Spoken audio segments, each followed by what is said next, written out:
Good evening, everyone, and welcome to another Money Space with me, Kalu Aja. On here, we're talking money, the economy, personal finance, and what an interesting week we've gone through if you're calling in from Nigeria. Their fuel lines are back, the usual story, the usual suspects. NNPC has come out to say, hey, we can't afford this quote unquote subsidy payment that we're making. If we keep on paying, we'll go broke. They've released their results. They made a lot of profit, but the federation is owing NPC billions in unpaid subsidy payments. We've seen Reuters come out and say, "Hey, there's about 3.5 billion or more that the NPC is owing to the importers. The guys are bringing petroleum products for Nigerians to use." So lots of figures. The federal government says there is no subsidy. They're not paying subsidy. NNPC says the federation is owing them billions for subsidy. Reuters and everyone knows that there's an outstanding in Nigeria on subsidy payments. Dangote refinery, the back and forth has finally sort of come to rest. Dangote has now been allowed to buy crude oil in naira so he can refine and sell to Nigerians. After the back and forth of saying the Dangote refinery did not have a license, their products were substandard. In effect, the federal government was trying to rubbish a $15 billion investment. Just to be clear, the Dangote investment is the largest single investment in Nigeria's history. Say that again. The Dangote refinery, petrochemical plant in Lagos, is the largest single investment in the history of Nigeria. That same investment the federal government called unlicensed and a provider of fake products. So now Dangote seems to be up and running. There was a news last week that it was exclusive to NNPC, which is not true. They're simply saying that NNPC is the sole importer. So other guys can buy, but NNPC is now going to buy only from Dangote for its own stations in Nigeria. But where do we stand in all this? Things are a bit confusing. Is there a subsidy? Is there no subsidy? Why is there a subsidy so high today? Why is it that with Dangote, a refinery out, prices we pay at the pumps in Nigeria are still high? Let's just have a space. Let me try to give you the facts, right? And then we can talk around the facts per se. But let me just try to establish what I think is really going on. And let's start from the very, very basic. What is a subsidy? A subsidy is simple. If you sell below the cost price, there's a subsidy. Period. It's that simple. If your cost price is 10 and you sell at 9, there's a subsidy of 1. Doesn't matter who is paid to, doesn't matter if nobody was paid, there's a subsidy. So that's the first part. Nigeria is paying a subsidy. Or there's a subsidy on the premium motor spirit, the fuel that you put in your car, there's a subsidy. Number 2, is a subsidy good for the economy? The answer is yes. There is no developed nation or economy or system that you find that there is not one form of subsidy or the other. In the United States, farmers get a certain kind of diesel that they use for farming. It's colored purple, it's different. So that when the police stop your truck and they shine a light in your fuel tank and they see that diesel in your car, it's a big wahala for you. They subsidize farmers. So this is a direct subsidy to the farmers to produce food. That's why American food is all sometimes cheap, right? Because they subsidize the cost of producing that food. That's how they do this. All across the EU, in China, you see state subsidies. It could be a subsidy on transportation or a subsidy in taxation. But subsidies are good because they give the local players an advantage. You can have a subsidy or you can call it a tariff. You can have a subsidy, you can call it the deferred taxation. But in effect, like I said, once the cost of something is established and you are getting a service below that cost, there's a subsidy. So if tax is 30%, but local players pay 20%, there's a subsidy. So we've answered the second question. So number 3, is Nigeria paying a subsidy? Of course, the answer is yes, we're paying a subsidy. Because from the NNPCs and from independent analysis, the cost of landing fuel is way in the 1200s or 1300s. But it's sold even today at 898 officially. Before this issue, it was sold at way less than that. So there is a subsidy. So this is where we are right now. There is a subsidy, even though the government says there's no subsidy, but we know there is. But why is there a subsidy? Let's now go deeper. Why is there a subsidy? Well, if you think back to say 1970, Nigeria had four functional petroleum refineries. Four functional refineries that would take crude oil from Nigeria and would refine that crude oil and they would sell that crude oil locally. Sorry, sell the PMS crude oil locally. So what was the problem? From 1960, if you look at the price of crude oil, from 1960 to say about 1970, it didn't really go that much high. The crude oil we see today of $100, $80. It's a very, very recent phenomenon that prices have stayed so high for so long. For a very, very long time, prices were like $3, $4, $5.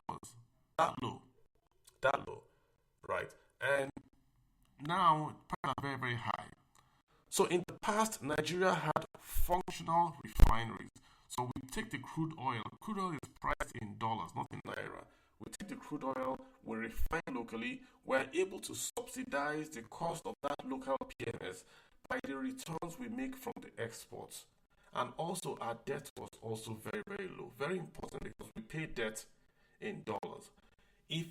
I just posted a chart on my Twitter page of the rise in petroleum subsidies from 2005 all the way to 2023.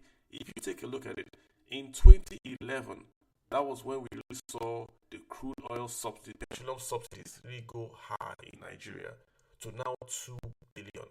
Before this time, the highest amount of subsidy Nigeria paid was about 667 million naira before then, right? From 2011, we saw 2 billion, and then you have the 1 billion, 1.3, 1.2, 2018, 1.9 billion, 2021, 1.4 billion. Then if you now come to 2023, you now have the 4 billion, 4 billion, and they have the 3.6 billion ongoing in 2023. So what you can see is that petroleum subsidies do not follow demand and supply. You can't say that there were more cars in 2011 and less cars in 2019, for instance. It's the same amount of cars, but the subsidy goes up, the subsidy comes down, right? It doesn't matter if the oil prices are up or down. Again, I plotted this chart with the oil prices. If you look at the highest price recorded that we've had about for crude oil, about 2008, at that point, Nigeria's subsidy payments were still down. But then again, a refinery or two in Nigeria were working. Right now, no refinery is working. So what has the Nigerian oil experience been? The NNPC will pump out crude oil, export the crude oil to a refiner. The refiner then replaces or swaps that crude oil with PMS. It's that PMS that we bring back to Nigeria. The price the PMS lands in Nigeria, that's the cost price. Now, NNPC then has to pay a subsidy because the retail price of PMS is higher, or is lower. The official pegged price is lower than that cost price. Hence, you have the subsidy. So the subsidy is driven because we take the crude oil, we export it or we swap it for PMS. The PMS then comes back. Remember, only PMS coming back. The other byproducts of crude oil stay with the refinery. That's what we're told. So only PMS comes back. The PMS comes back, but we have a retail price that has been capped. And because we have a retail price that has been capped, NNPC then has to pay subsidy. Where is NNPC getting this money to pay the subsidy from? NNPC is simply debiting its own sales to pay for the subsidy. When the NNPC debits its own sales, what it means is that the federation, the FAC, does not receive that revenue. So if you unbundle all what we've said right now, the folks paying for the subsidy is you listening. Your taxes that are supposed to come back to you from your states, local governments, and the federal government does not come back to you because the NNPC does not remit to the FAC. Rather, it takes those funds and covers the cost of paying the subsidy. Again, let's reverse. NNPC's crude oil priced in dollars is taken abroad. NNPC refines that crude oil, brings it back as PMS, only PMS. NNPC then says the local price in Nigeria is fixed and the cost of our landed product at the ports is also fixed, right? So the difference between that port cost and the retail pump cost, that's the subsidy. So NNPC then says to bring in the goods into Nigeria, we have to pay to equalize it, to bring the price low. So NNPC will debit itself to make the price of PMS in Nigeria fall to the level that the Nigerian government has set it on. So NNPC is paying itself on the crude oil itself. That's what's going on. And that's why you have the subsidy, because you are paying the subsidy at the port, right? Now, what does the Dangote do? What does the Dangote refinery do? When you have a local refinery that is functional, remember before Dangote we have refineries in Nigeria, we have one in Niger Delta that refines diesel. But we don't have anyone with the capacity of Dangote to immediately take over the entire supply or demand of PMS from Nigeria. We don't have anything like that. Now, once Dangote comes, it means that NNPC does not have to export its crude oil out of Nigeria to bring back PMS. All NNPC has to do is to take that same crude that it is taken out of Nigeria and give it to Dangote. If Dangote refinery gets that crude oil, they would refine it. Not only refine it, the byproducts that were left in the foreign refineries are now in Nigeria. So the NNPC can get not just its PMS, it can get other products, the polyethanes, the benzene, the bitumen, all that from the same Dangote refinery. So what this means is that the cost to refine abroad and local in Nigeria has now changed. Dangote reduces the cost of refining. Not that the cost of refining is going to go lower with Dangote, but the byproducts from the same crude oil that Dangote is going to retain is going to now become a pool of funds to subsidize. It's no longer going to be NNPC saying that we're going to take our revenues from the difference between the PMS and the crude oil swap. Rather, Dangote will receive 100,000 barrels of crude oil. It would refine it to say this is your PMS, this is your diesel, this is your aviation fuel. NNPC gets all those byproducts, and NNPC is able to sell those byproducts and fund this pool of funds that should then pay the subsidy. That's what the Dangote refinery is supposed to do. To come in, receive that 450,000 local barrels that NNPC allocated, refine it at the same cost, because remember the refining cost is the same in Nigeria and abroad. The refining cost is the same. That's if you put the crude oil into the traditional pipes, it's the same. It's not because it's in Lagos or Netherlands, it's the same. What changes is the cost to get that fuel to Lagos or to Netherlands. So Dangote's refinery only removes the transportation cost. It does not affect the refining cost. It's the same chemicals in Netherlands and Lagos to refine a barrel of crude oil. But it will cost you cheaper to go from Delta to Lagos than Delta to Netherlands and back. So that's the advantage of the Dangote refinery. Which is why it was troubling to hear the same federal government say that the Dangote refinery was bringing out inferior products. Because if that line had allowed to stand, that would mean that this advantage of having a local refinery would not happen. We will still be exporting crude, doing the swap, and NNPC will still be debiting Nigerians for the difference between the local retail price and their cost of landed product at the port. So where are we today? The NNPC has said they are the sole importers. We have Dangote refineries, but we have fuel queues. The question I get asked, will Dangote refinery cause the price of local PMS to fall? The answer is no. Because unfortunately, guys, remember, look at the chart I shared on the Twitter page. Crude oil is priced in dollars.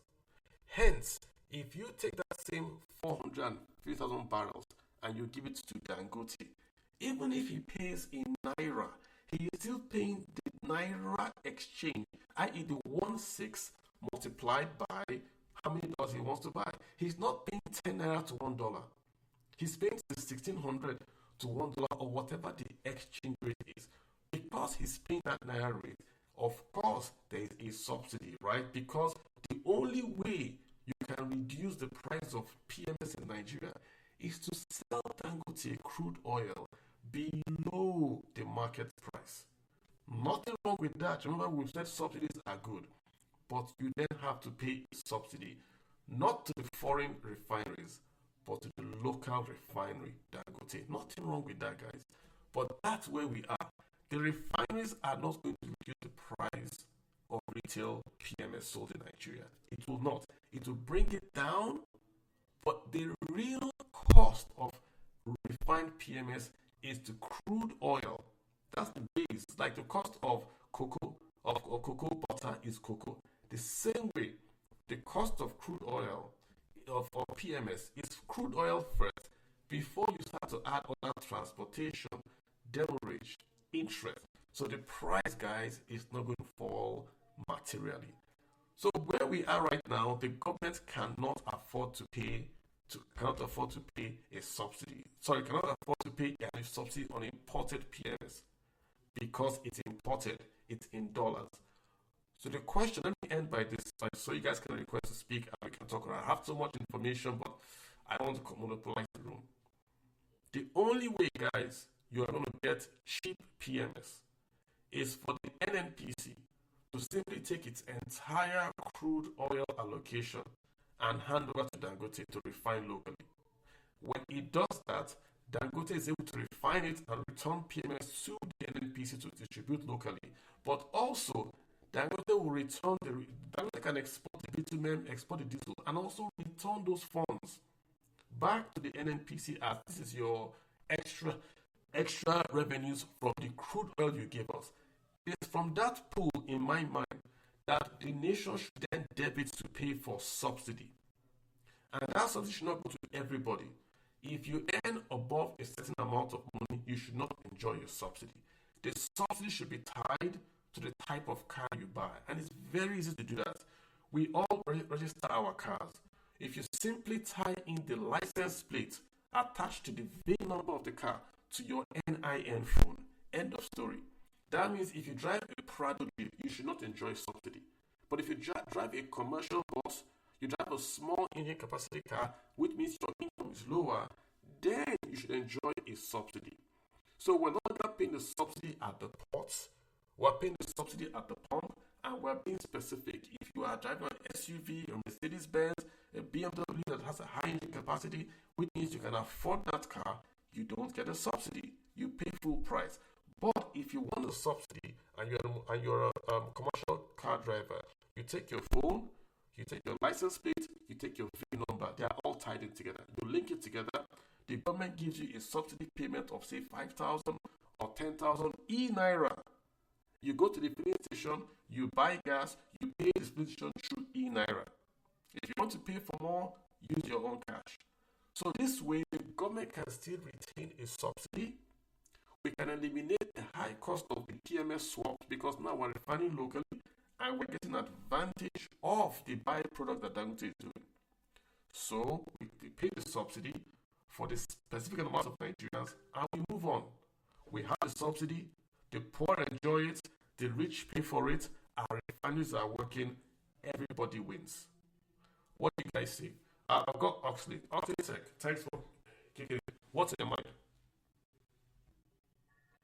Okay, Carlos, great summation. Been, very cool analysis. Someone watched TV and okay? So, very cool analysis. So, I think as a country, we are confused, right? Now, I scanned through the news in the last 24 hours, and what I'm seeing is that federal government and the NNPC are negotiating prices with Dangote in terms of what will be sold at the pump. Meanwhile, Dangote is a refinery that has started even producing diesel at the time, and the government knows that Dangote will produce PMS at some point. It is when the PMS started flowing at the Dangote lifting point that they now decided to begin to have negotiation with him. That's on one side.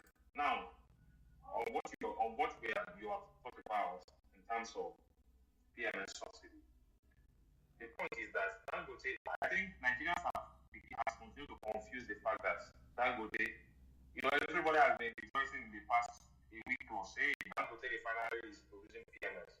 Dangote is not a charity. Dangote refinery was not built for Nigerians to enjoy PMS or whatever. That's not the reason why that refinery was established. That refinery was established for profitability,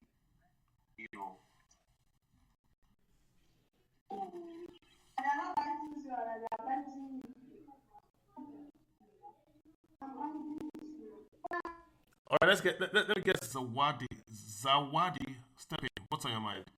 I mean, we're talking about, I don't know if you follow, we're talking about the whole economics of the whole subsidy thing. Things have changed a bit. Now Nigeria has got a local refinery in Nigeria that can take all the volume flow from the NNPC. It can refine locally, it can make a profit on the byproduct, it can pay a subsidy. So we shouldn't have lines, and there can be a subsidy. What's your take, Zawadi? Good evening, everyone. Please, I have a simple question I just want to come to address. From what the government said, they said that Nigeria government has about 7% stake in Dangote, isn't it? Yes. Is it possible for Nigeria, for NNPC to give this crude oil to Dangote?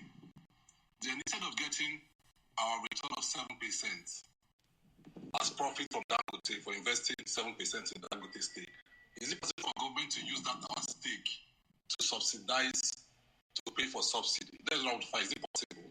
Yeah, but the 7% stake is equity ownership. It's an equity. So that means that when Dangote sells or makes a profit, Nigeria will get 7% of whatever profited or 7% loss. So that's equity. But the Dangote refinery they can make the point I'm making is that if you give Dangote a barrel of crude oil, it's not just PMS he can make from that barrel of crude oil. So let him do the PMS, do the diesel, all that stuff, sell it, and then make a return back to the NNPC and say, for PMS, this is your profit. Then those funds go to a particular fund that is used to then pay for the subsidy. Okay, thank you. I think that answers my question. Thank you very much. You're welcome. Idris, what's your mind? Okay, good evening.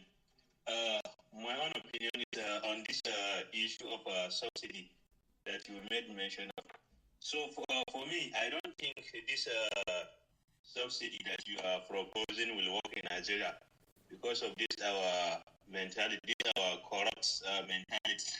I don't think it will work because it will be abused at the filling station because the fuel attendants and the filling station, the oil marketers are going to devise ways to hijack the whole thing, so the intended beneficiaries will not enjoy this subsidy that you are proposing. So for me, I think the best way to address the issue of high price of oil is for the government to roll out the CNG initiative, because when Tinubu said subsidy is gone, he stated that he's going to roll out, I think there is one initiative, presidential CNG initiative. So I think since Nigeria, because according to NUPRC data, Nigeria is more of a gas endowed nation than oil. So I believe the CNG initiative, if done in a serious way, can go a long way in reducing the cost of oil in the country. Also, agriculture, since the major one of the major drivers of inflation in Nigeria is food. So I think if government can intervene in the area of agriculture rather than subsidy on PMS, it will make more impact. So that is my take. Yeah. Thank you. Yeah, Omar, if I may, so I think it can work. The issue of paying subsidy at the pump, it can work without human intervention, which would reduce corruption. And it can work tomorrow. Let me give you what I'm saying. Let me use you as an example, sir. Do you have a cell phone, a smartphone? Do you have a smartphone? Yes, I do. Do you have a car? Yes. So the car has got a license plate, right? Yes. That means the car has got a VIN number, correct? Yes. So so all the government has to do is to say, when you go to go back to your license, your licensing office, that VIN number is attached to your NIN. That's all. Attach the VIN number to your NIN, attach it to your phone, your NIN phone. So on that phone you have your NIN. Okay, sorry, Mr. Kalu. The reason why I'm saying this, according to the presidential initiative, the SCM and liter of petrol, they are almost equivalent in terms of energy content.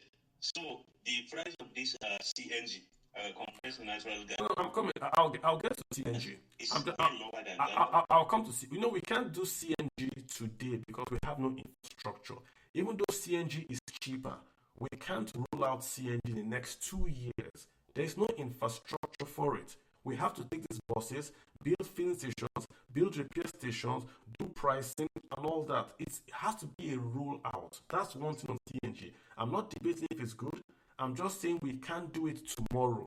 This idea, give this fuel subsidy one thing, we can do it tomorrow. Like I told you, you take your phone is attached to your VIN number. Your VIN number is attached to your license plate. The government will ask you to open up a Nigerian e-wallet account. The government will say, okay, what kind of car is it? For the VIN number, they know the kind of car it is. If you are driving an SUV, you don't qualify. If you're driving a small Toyota or you are a commercial driver, you qualify.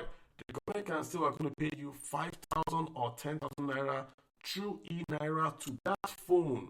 Only that phone. You take your phone, you receive the money.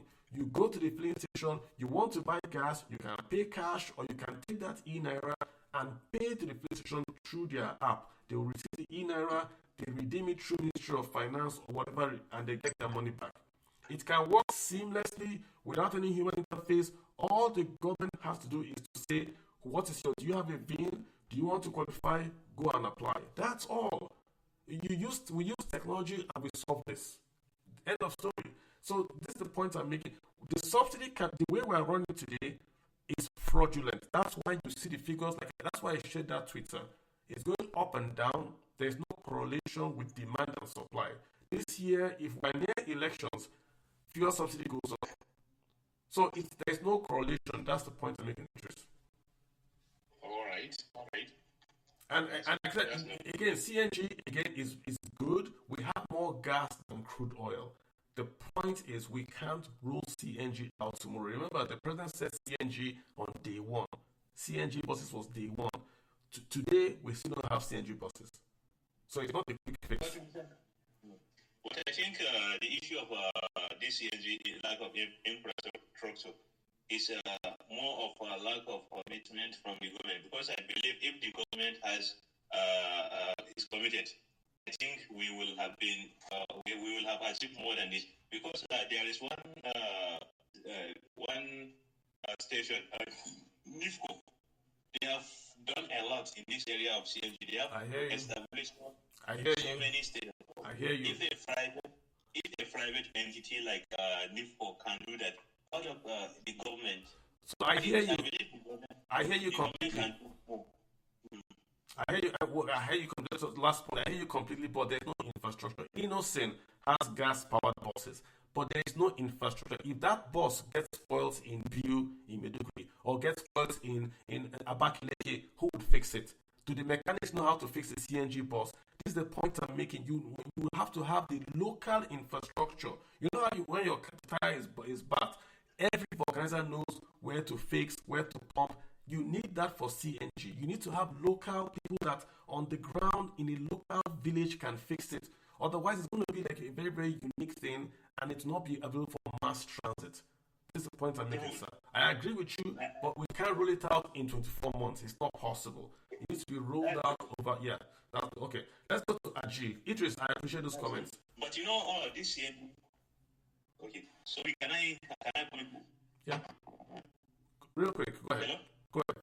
Okay, this CNG bodies we are talking about, I think most of the vehicles that are designed to run on CNG, they are not solely running on PMS alone. They also run on, they don't run on CNG alone. They are dual. They are dual in nature. That means they can run on CNG and also PMS. So I think it will reduce the burden on the government. Yes, I agree that infrastructure cannot be established within 1 or 2 years, but at least if there is commitment, the burden on government to subsidize the cost of our PMS will significantly be reduced because these vehicles are designed to run on dual fuel, CNG, and also PMS. So if the government is committed, okay. I think. Okay, Idris, just a last word on this, right? It's not a responsible plan for a government to say that we're going to increase fuel prices and the palliative is CNG buses. That you don't make, you don't have. CNG buses need time to be purchased, to be localized, to be deployed, to be operational. You increase PMS prices immediately. Then you say, wait, we're bringing CNG buses. That's not the plan. The CNG buses should be a long-term plan for Nigeria because Nigeria has got more gas than petroleum. Not just for Nigeria, for West Africa.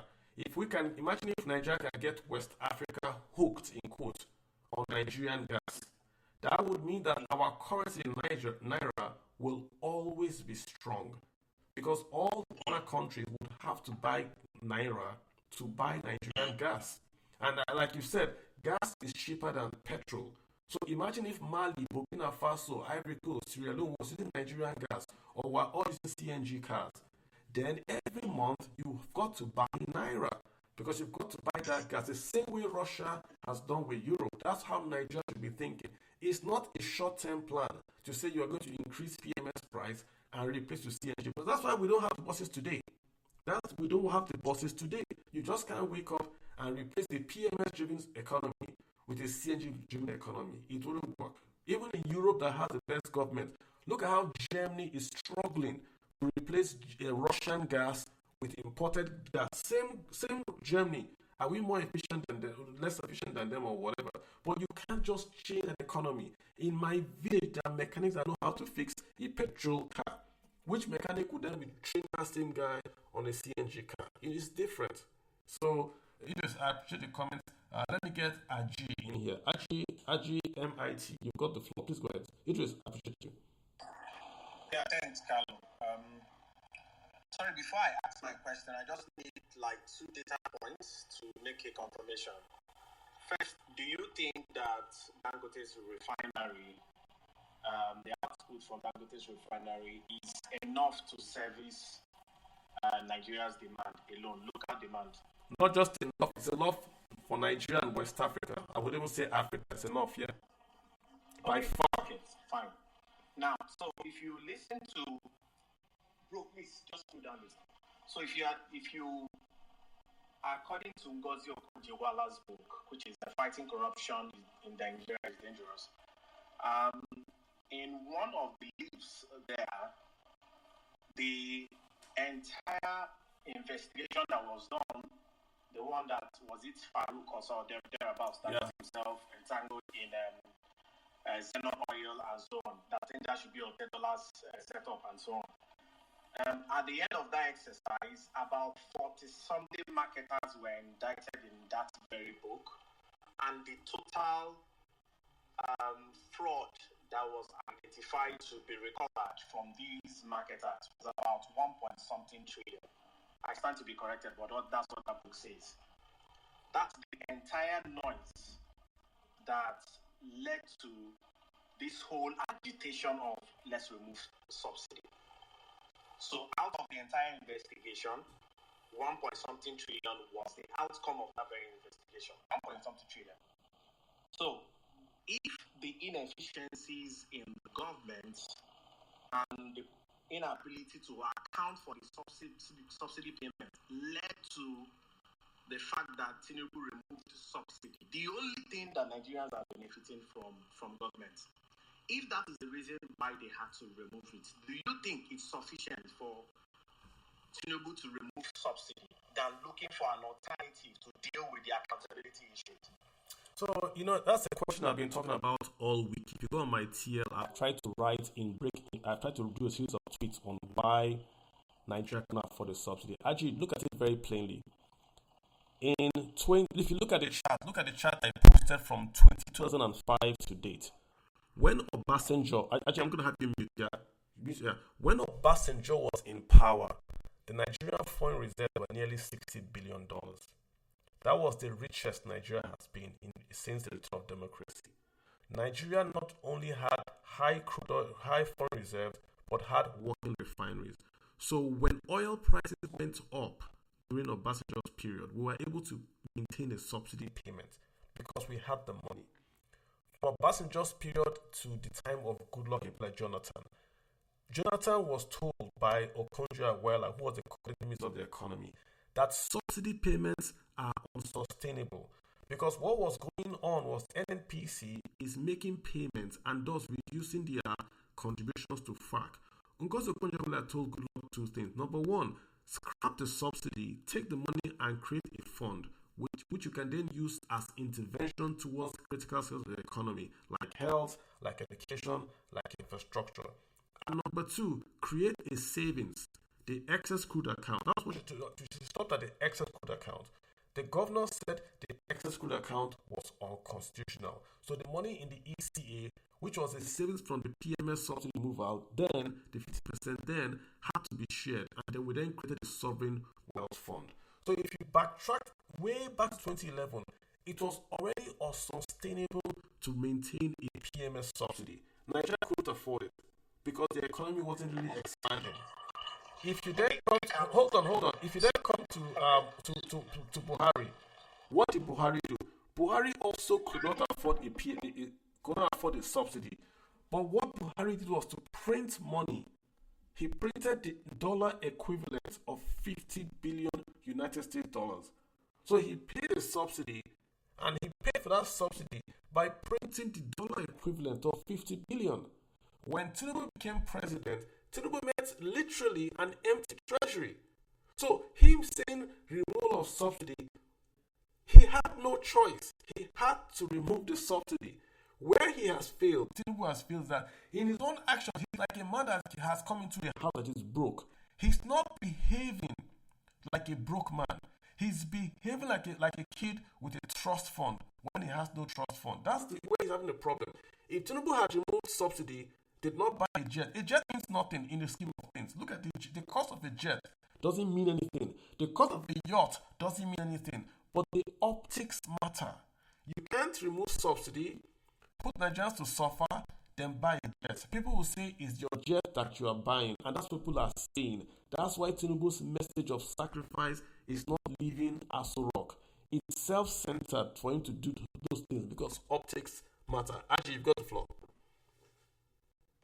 All right, thank you very much. So, what I'm simply saying here is, if Tinubu, who complained about $15 billion, which Buhari printed as 20-something trillion, if he had maintained the same exchange rate that we had at the time that he assumed office, the subsidy payments that he's making at the moment would have been less, which I know that you and I will had a back and forth on this very conversation.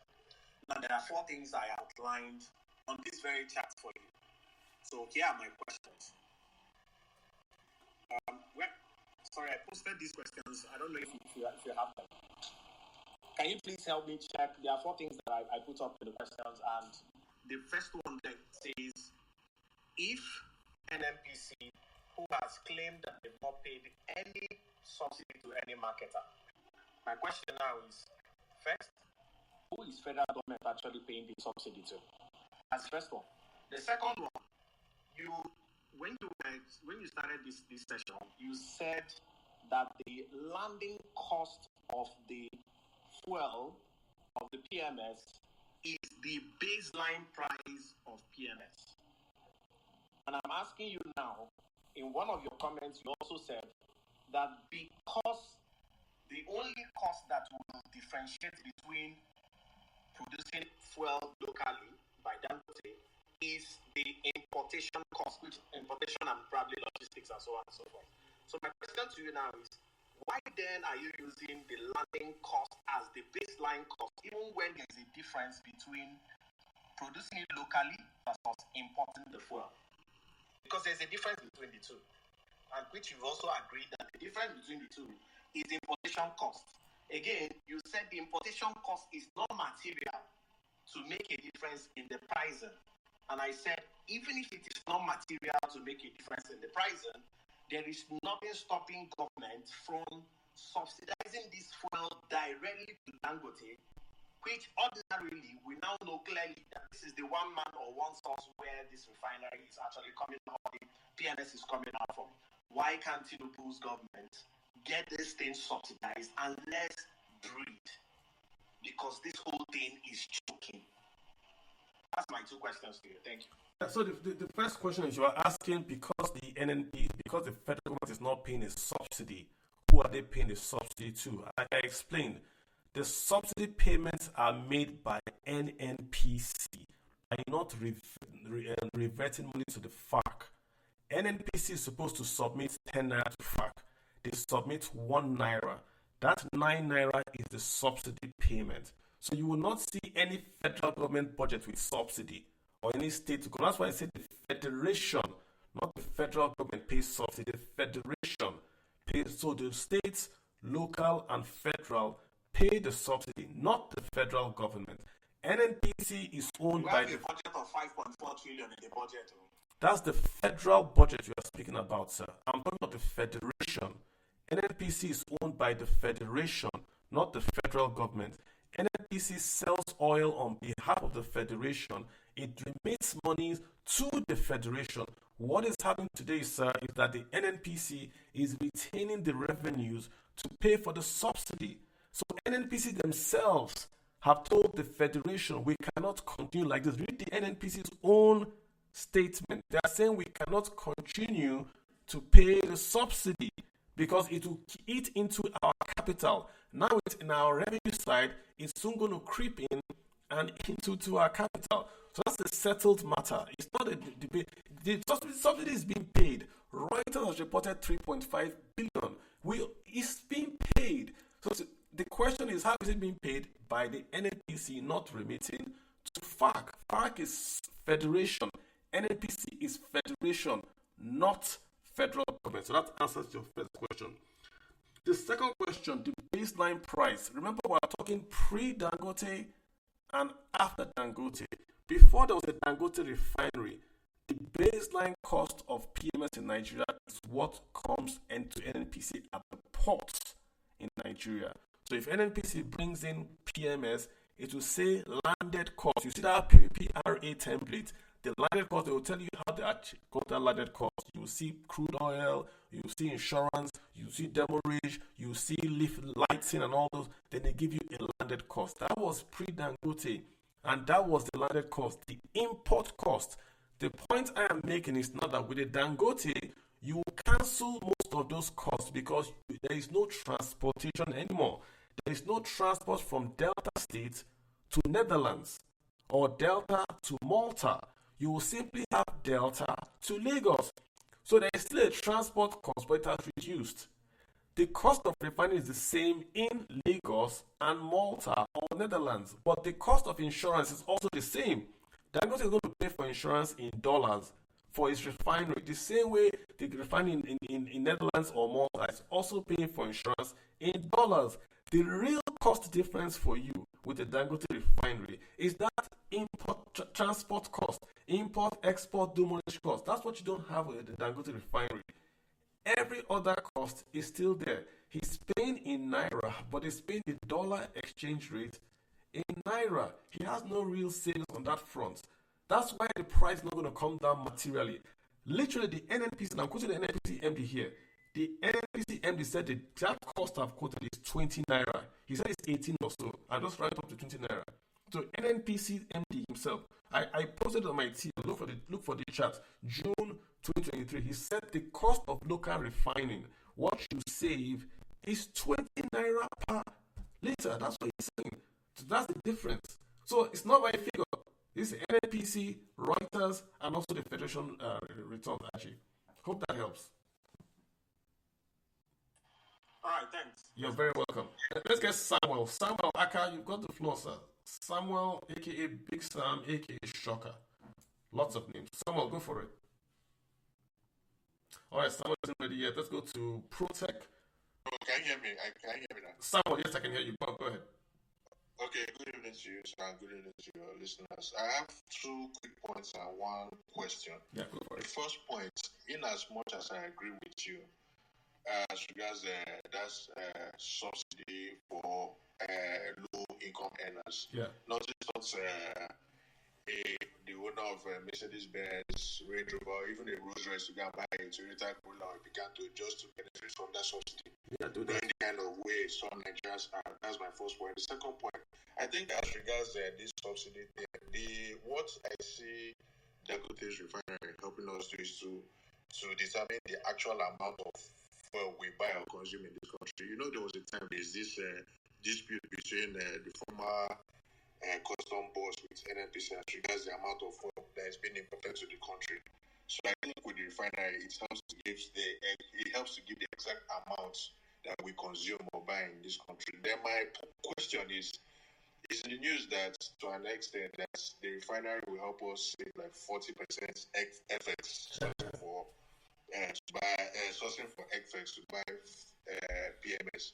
So my question is, to an extent, most of the funds, you say 15 billion they use, they say 20 billion they use in building a refinery. He still has to repay back.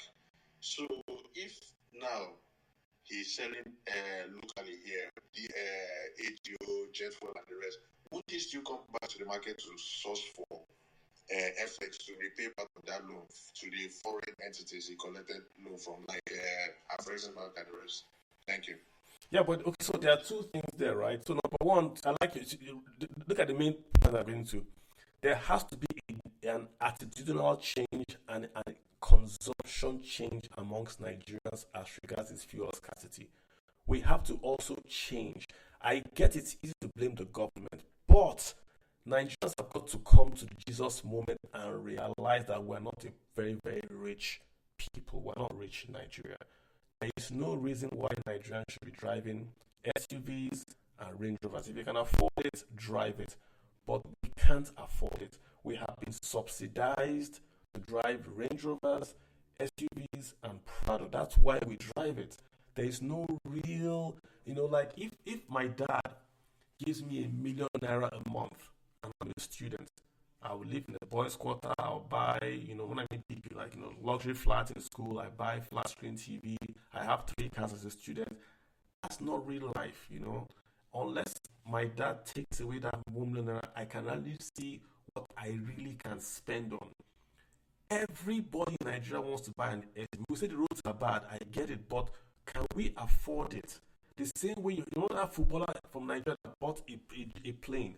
The plane was very cheap to buy, but the maintenance is what made him go bankrupt. If you buy a 6-cylinder, 12-cylinder car, that's more gas. If you can afford it, more power to you. Buy it and drive it. But if you can't afford it, if you are working in the bank, your first car is a second-hand Prado. We have to change that mentality. You've got to go to your Toyotas, to your Hondas, to your Innocents, to your Nords, the ones that have a local, smaller capacity engine. That's where I'm going to with this. If you are a big man, you have a Range Rover, and you want to go and buy a Toyota to get the fuel, that's well and good. But how many of you will do that?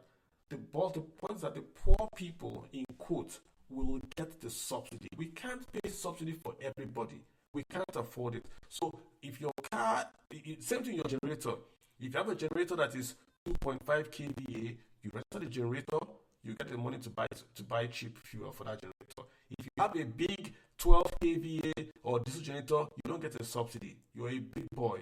Buy big boy diesel and move on. To your second point about the Dangote, that 40% figure, I don't know where they got that 40% figure. Dangote is not going to reduce the demand of forex by 40%. I don't know where people are getting that figure from. Remember that if Dangote pays for crude oil in naira, what has immediately happened is that NNPC has lost crude oil revenues in dollar. So he must balance both of them. If he pays in dollar, then NNPC gets dollar. If he pays in naira, then NNPC does not get dollar. So something has to balance the equation. Let's even assume, okay, he pays in naira and blah blah, and we move on. Where is the 40% seems to come from? You see that are we seeing that diesel alone, PMS alone, was what made the demand for dollar to go up by 40%? That's what we're saying. What about education and health? Those are the two invisibles that we don't see. Once schools open in UK, dollar will rise in Nigeria. That's what's going on. Once schools are about to open, dollar will go up.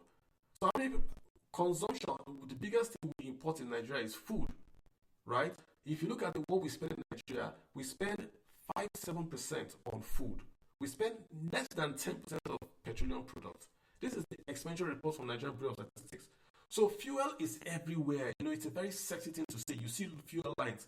But the average household spends more on food than fuel. The average household in Nigeria. So where is the subsidy for food? I've run many polls. Ask anybody, let me subsidize food for you. Let me subsidize fuel for you. We'll see which one they will choose. It's only on Twitter. People will tell you that they want subsidy on fuel and not food. Doesn't make any sense. We're paying more to subsidize fuel than health, education, infrastructure combined. Let me say it again. We're subsidizing more on fuel than health, education, and infrastructure combined. We can't continue that, Samuel. I get the point. That means, in essence, this refinery will not help us, whether in the short, medium term, to help us improve the value of the naira. What the refinery will do is improve the value of the naira by exports. Dangote is going to export a ton of petroleum products. So your non-oil imports, or whatever you want to term as Dangote, is going to go up. Your export earnings is going to go up, which will make your naira stronger.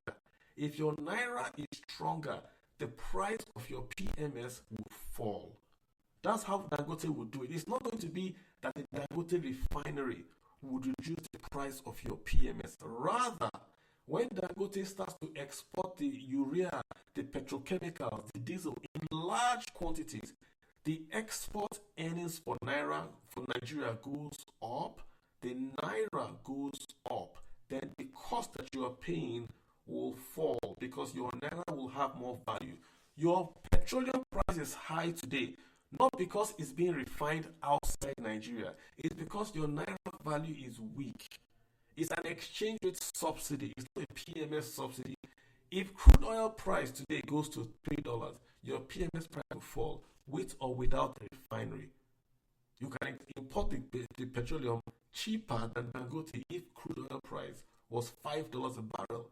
You are paying more because the exchange rate and the oil price are up. So Dangote is not here.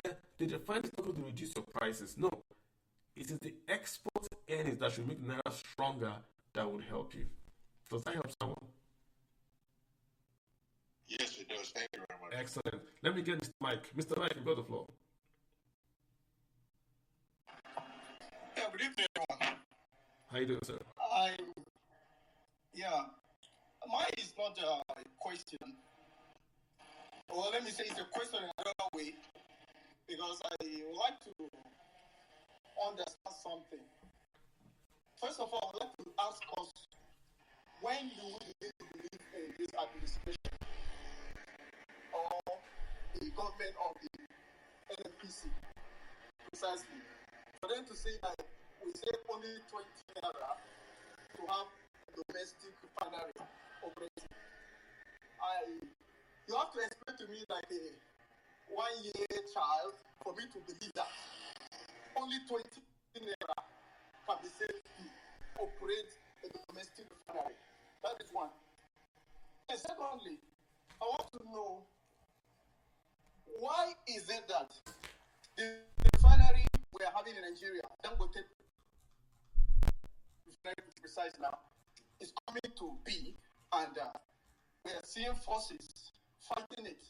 If there is no interest attached to it, the people who I know that are being in charge of importing and exporting of crude oil, or importing our PMS that we use and exporting crude oil, are really behind the reason why we are seeing Dangote refinery is being frustrated.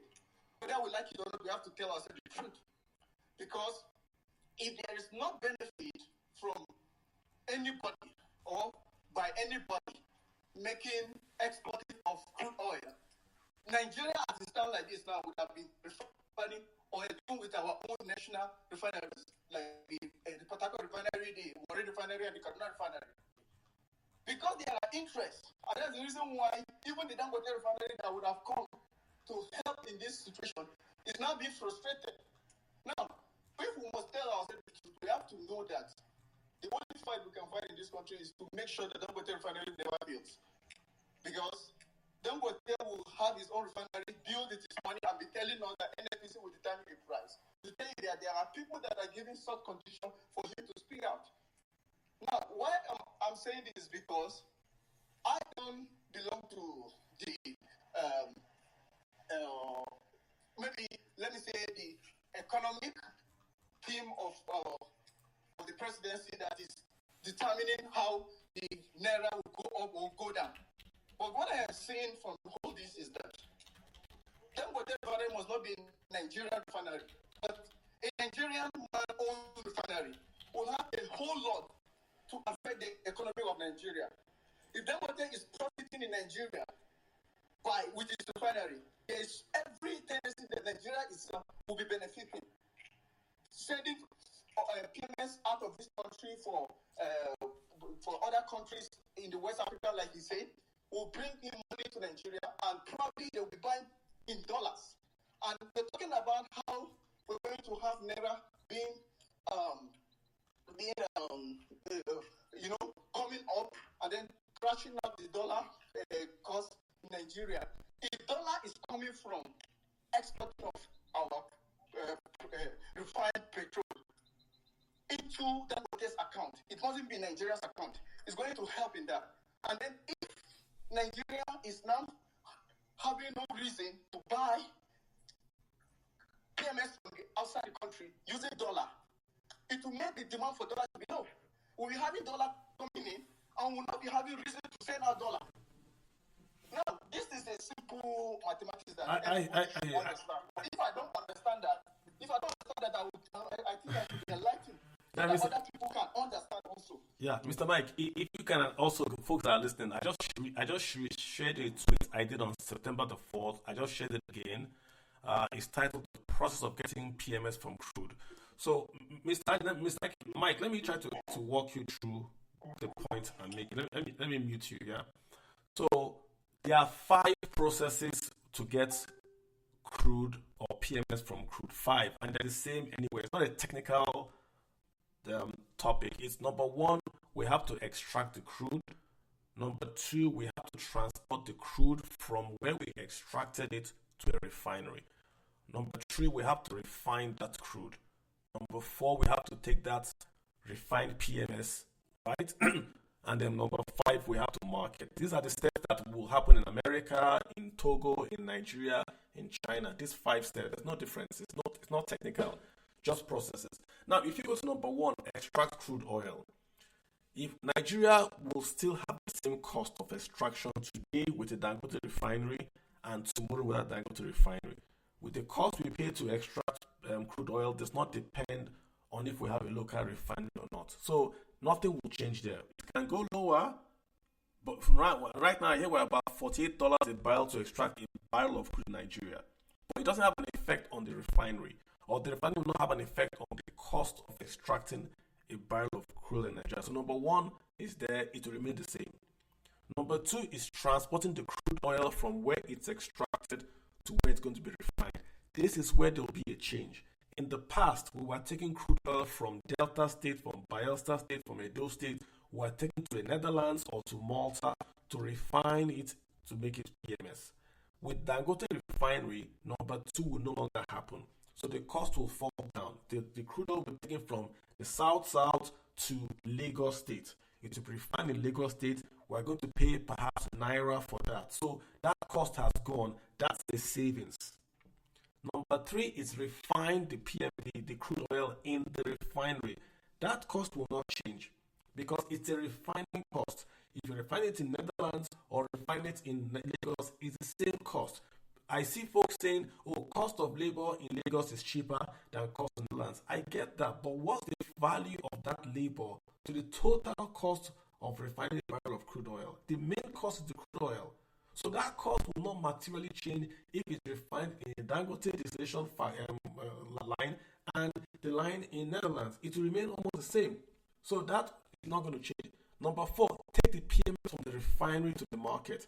That cost will change in Dangote because now we're not going from Netherlands to Lagos. We're doing Lagos to Lagos. It's in an EPZ zone. So Dangote is going to pump his products from Lagos to tankers in Lagos or even by sea to ocean-going vessels, but in Lagos. So that cost will go down. And of course, number five is the market. That's now what NNPC does and all that. If you look at number one to number four, the only change you see there is transportation. Transportation from the crude place where it is drilled to the refinery and transportation of the refined PMS to the market. There's no other change you see there.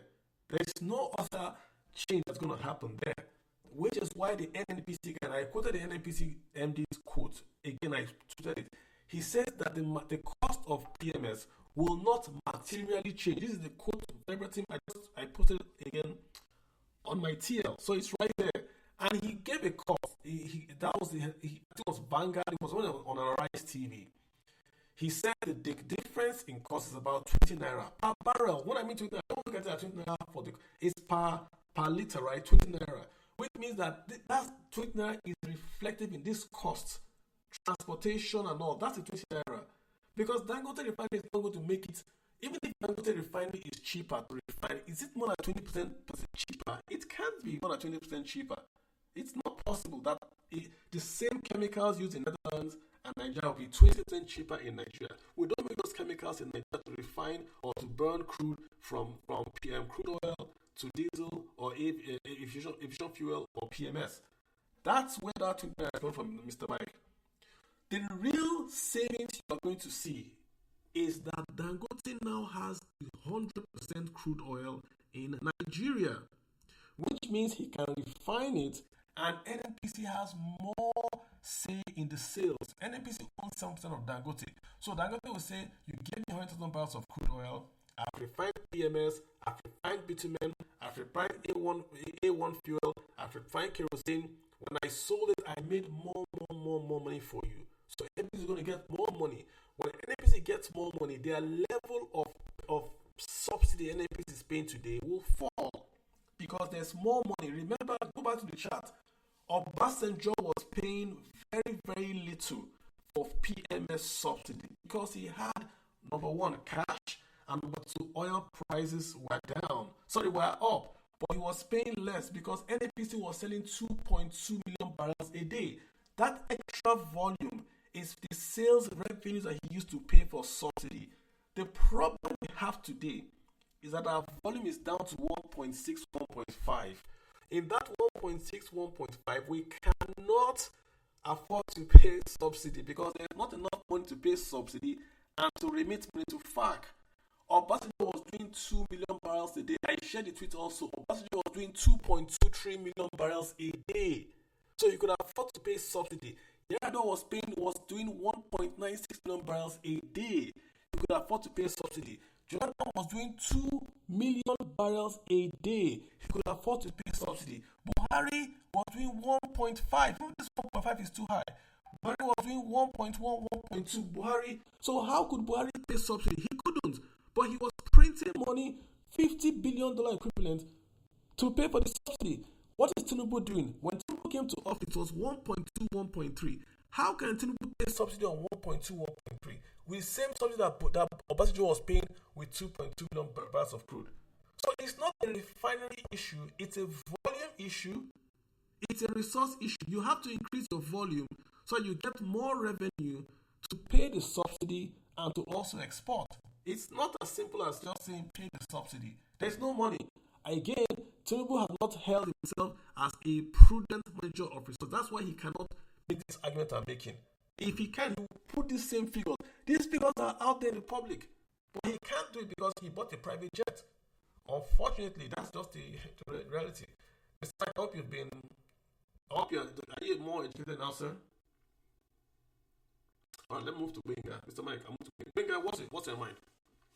Okay, thank you, Carlo, for accepting my invite. This is my first time to the space. I'll be listening for like a couple of months. Okay, so let me go straight to. I like your business model, and this shows that some people are thinking outside the box, which I expect the government of the day to be thinking the way you are thinking, which I really appreciate. But the only concern I have with the model is the fact, okay, you are trying to say, okay, let's subsidize the poor and leave the rich. Fantastic agreement. Anybody will agree with that. But if you look at the so-called big men, that is the rich people, you agree with me that when it comes to buying of fuel, all those kind of stuff, is being done by their drivers. So they don't even mind even register, even whatever, anything you want to register with their driver's name and get a bus. If we want to say, okay, somebody using downfall, for example, is going to have a subsidy. They can get like 10 buses in their compound, in their yard, and have their drivers go and get the fuel. So I'm looking at that might be some loophole in the business model you propose. So I'm just putting that forward just for us to think. So my second question is, okay, I'm not in Nigeria. I'm an international student. I left Nigeria, but some years back. So I remember then I used to fill Form A, and there was this concession of dollar given to us as a student. And back then, I remember clearly the rate that was given to us is not the same rate given to Dangote. Now, I don't think it's going to be fair to Nigerians to say, okay, the landing cost is this, so your own is minus logistic for bringing the core, so the rest is going to... No, it's not going to work that way. Because we Nigerians will sacrifice, we give you money. If you want to run your business as a 100% entity, then go and fund your company. Get your money from anywhere, not get the money from all over the world.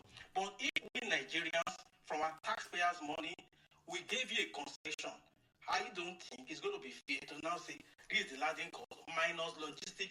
Then you want to know there should be a clear rebate. There should be a clear concession Dangote needs to give to Nigerians now that his refinery is running. My third question, this one is going to go to Olumide. I saw Olumide additional. I'm very sorry, Olumide, for calling you out here, but I respect you so much. I also always like to listen to you. I want to ask, because I have this plan in mind that, okay, I'm going to get a Dangote share. Anytime it comes out, I'm going to buy. But lately, I've been battling like, does it going to make any sense? This man he said so, that he's battling with Kaba internationally, he's battling with Kaba locally, and I don't believe, and I don't want to think this is going to just go away.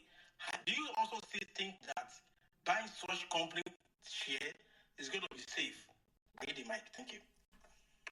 Okay, some good questions there, Benga. Benga, look at it this way. Let me address your issue about the drivers and the guy trying to get the system. Let me make an overall statement. The problem in Nigeria with this whole PMS thing is that the government is involved in trying to do a business.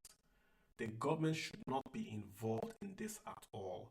NNPC, the federal government, the state, the local should not be involved in the import, distribution, storage, or whatever of diesel or petrol in Nigeria. They should not be. Nobody is subsidizing yam. There's no federal ministry of yams in Nigeria. There's no yam subsidy. But we're buying and eating yams. It's expensive, but we're buying and eating yams. What should happen is this. The federal government's or the federation's only objective is the subsidy. Sorry, the welfare payments. They should allow Dangote and anybody bring in your PMS at whatever price you want to bring it in. That's for the market. The competition will determine the price there. What the federation should do is to say, we're going to do a means testing. If you earn below a certain amount of money, we will give you cash to pay for that diesel that you're going to buy.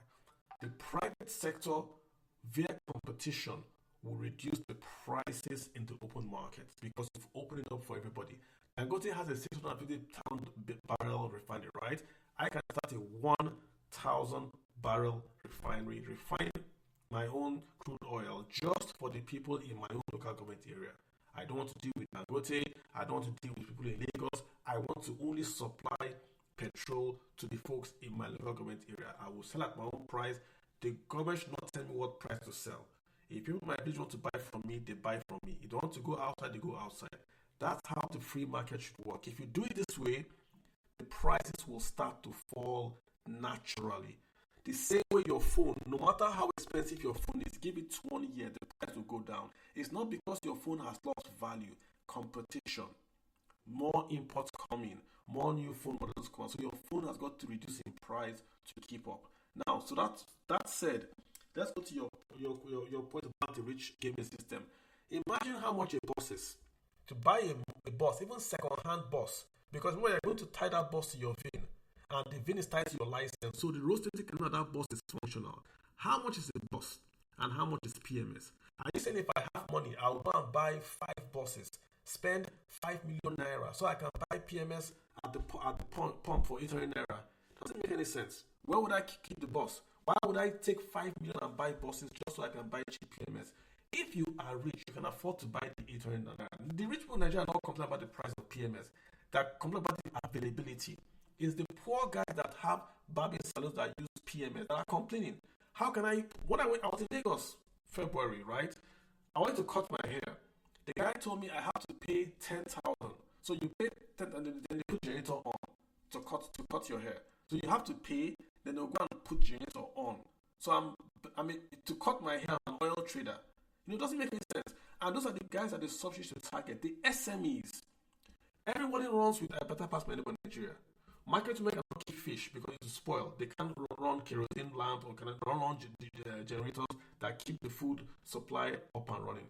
That is the role of the government, to go where there is weakness and provide the support. That's what they should do, not to import PMS. So all the money that they get from Dangote, they'll say, okay, we're going to earmark a 5% tax, super tax on all the petroleum dealers. And that super tax goes to the subsidy. And this subsidy is going to go exactly the way it is performed. Poor people use kerosene.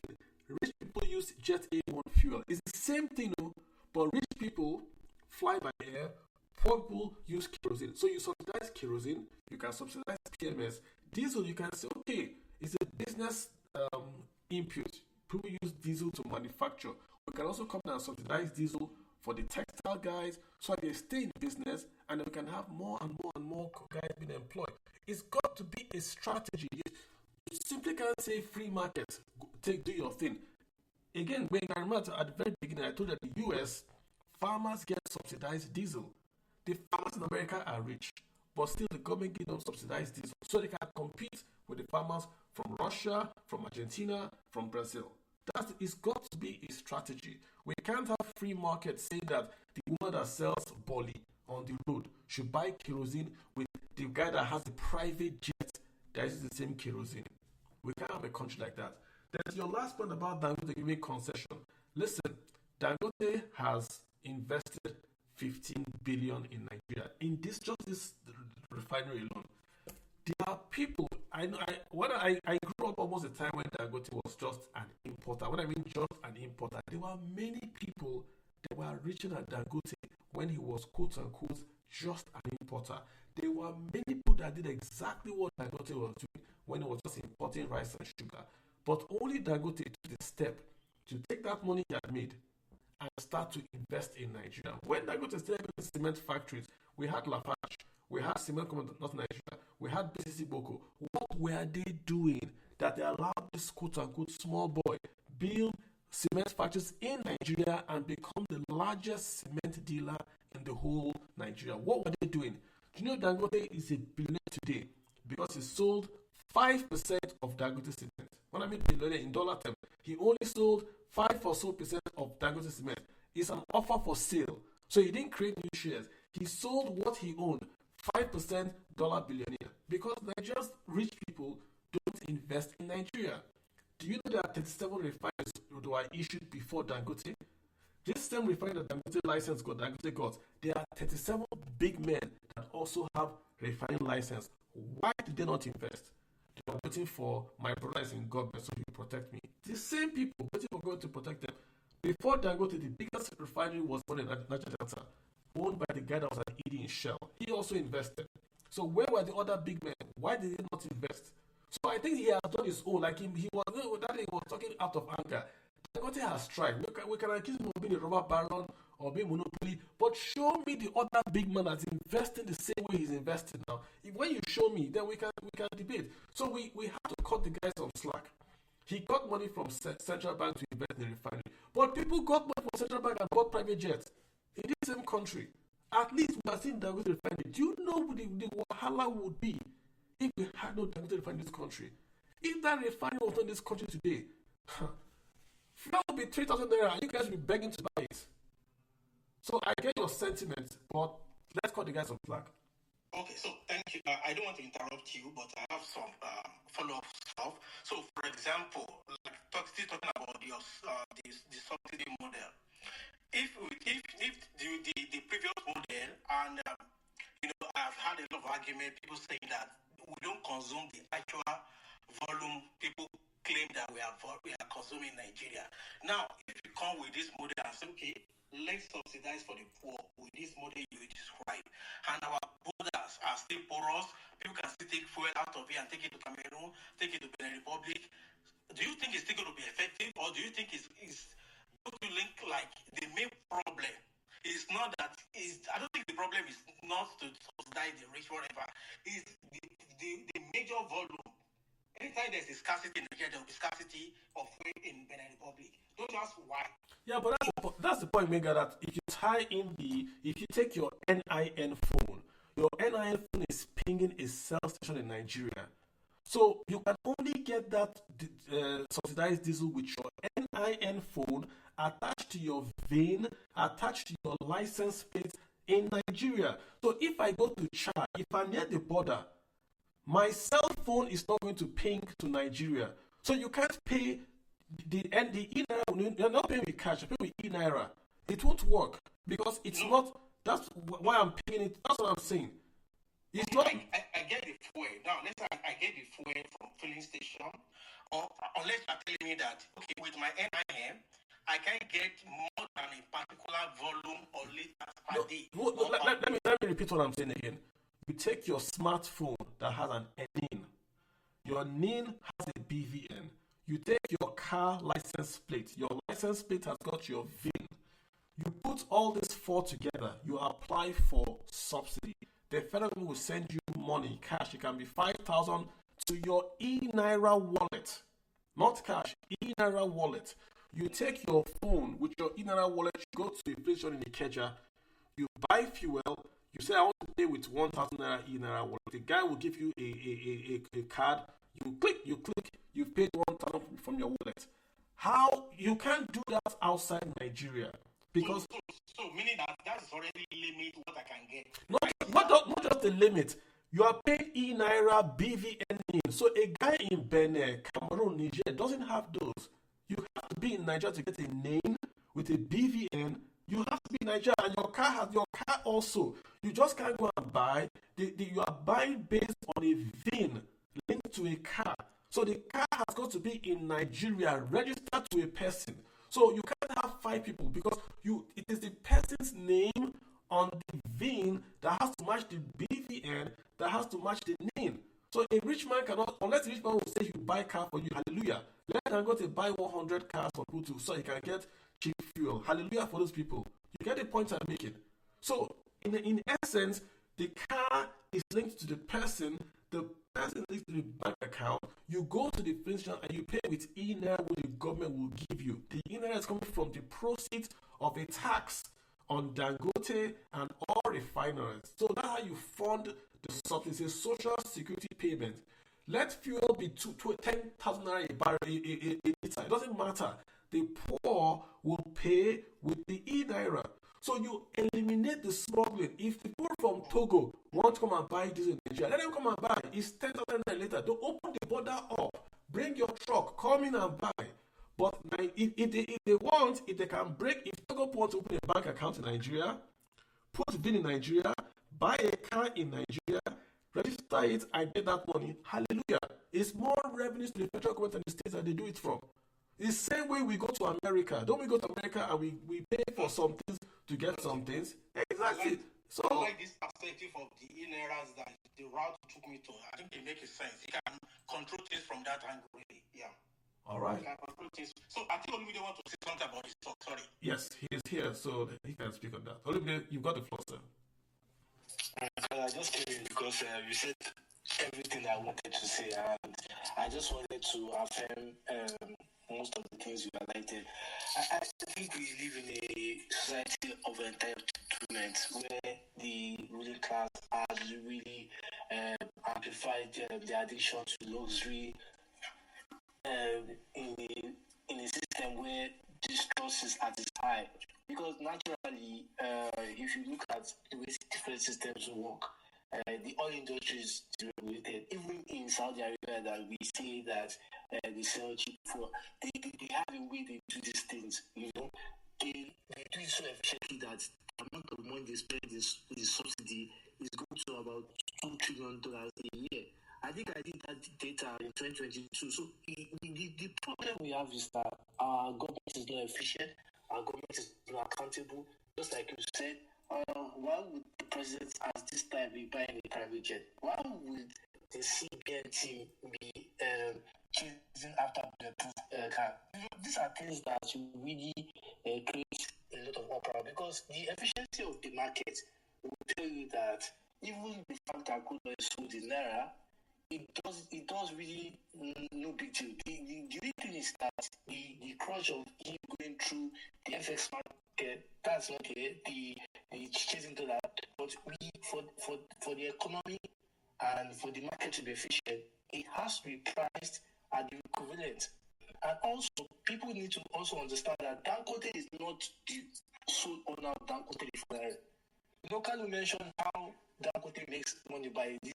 You need to understand that they are co-investors in that business too, and they did not do that business for charity. We also need to also understand that a $20 billion project must have gone through a series of creditors, which is going to be accountable to. So the spirit of entitlement, we should stop. And for me, listing, I think Dangote has known how to do his listing with investment bank, just like the Louisa and Otella. They know how to do these things. But my major concern is that, people like Kalula should be on the phone talking on these things. When a lawyer, or I'm not discounting other professions, but when a lawyer that has this understanding of how oil markets work start making this kind of statement on TV, different scenarios come to play, misinformation and fraud. But look at how I've been listening to a lot of people's comments, and it's not that these people are saying things out of ignorance, but they feel that, because we have crude oil, oil should be cheap. Oil is not cheap any part of the world. Even in Iran, their prices, these guys, the way they do this thing, that's why Iran smuggles Iran smuggle to Pakistan. There's a way, you see, when you subsidize something, there's a price you must pay. And we must realize those things, that the time of fixing crude oil, petrol has gone. Nigeria is broke as hell. See, I was looking at the money supply data. I won't be surprised if Ways and Means is back even aggressively, because look at it.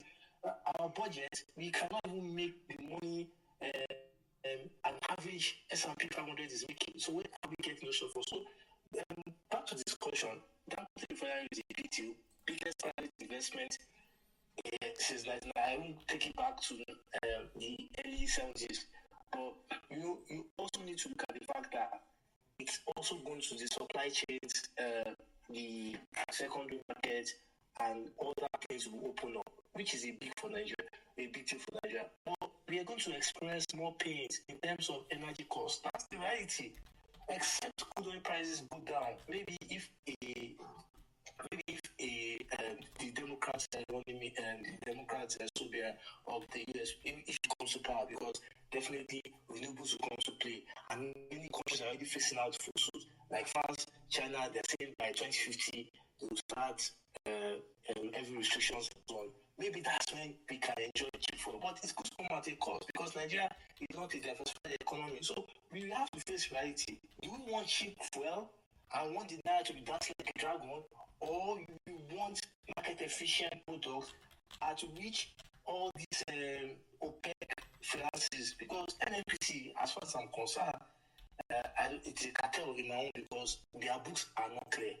They will say something today, they will change it, and this is why I don't really trust accountants. Sorry to say, because you see, one of the things I've learned in financial markets is that one of the problems we have is that we hide behind audit. We say, okay, no 10, no 20, no 2, all these notes. I don't really read them because PwC audited NNPC results.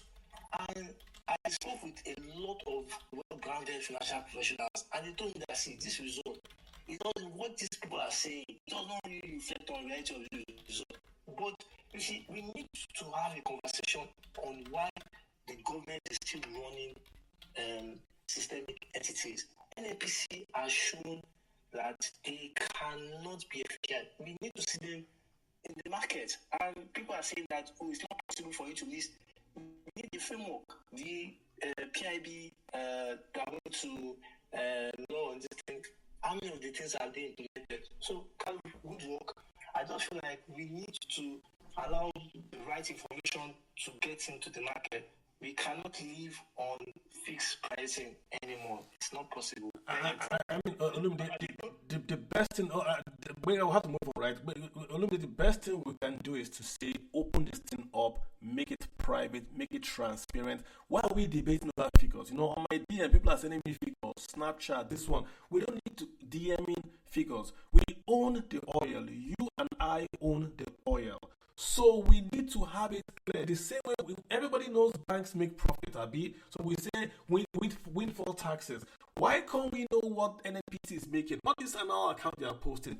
We need to see things clearly so that we can take decisions. Many people in Nigeria believe that this subsidy thing is affordable, that it's just corruption that is causing us not to pay this. Again, I don't want to talk to, I don't want to, they'll say they are defending Tinubu.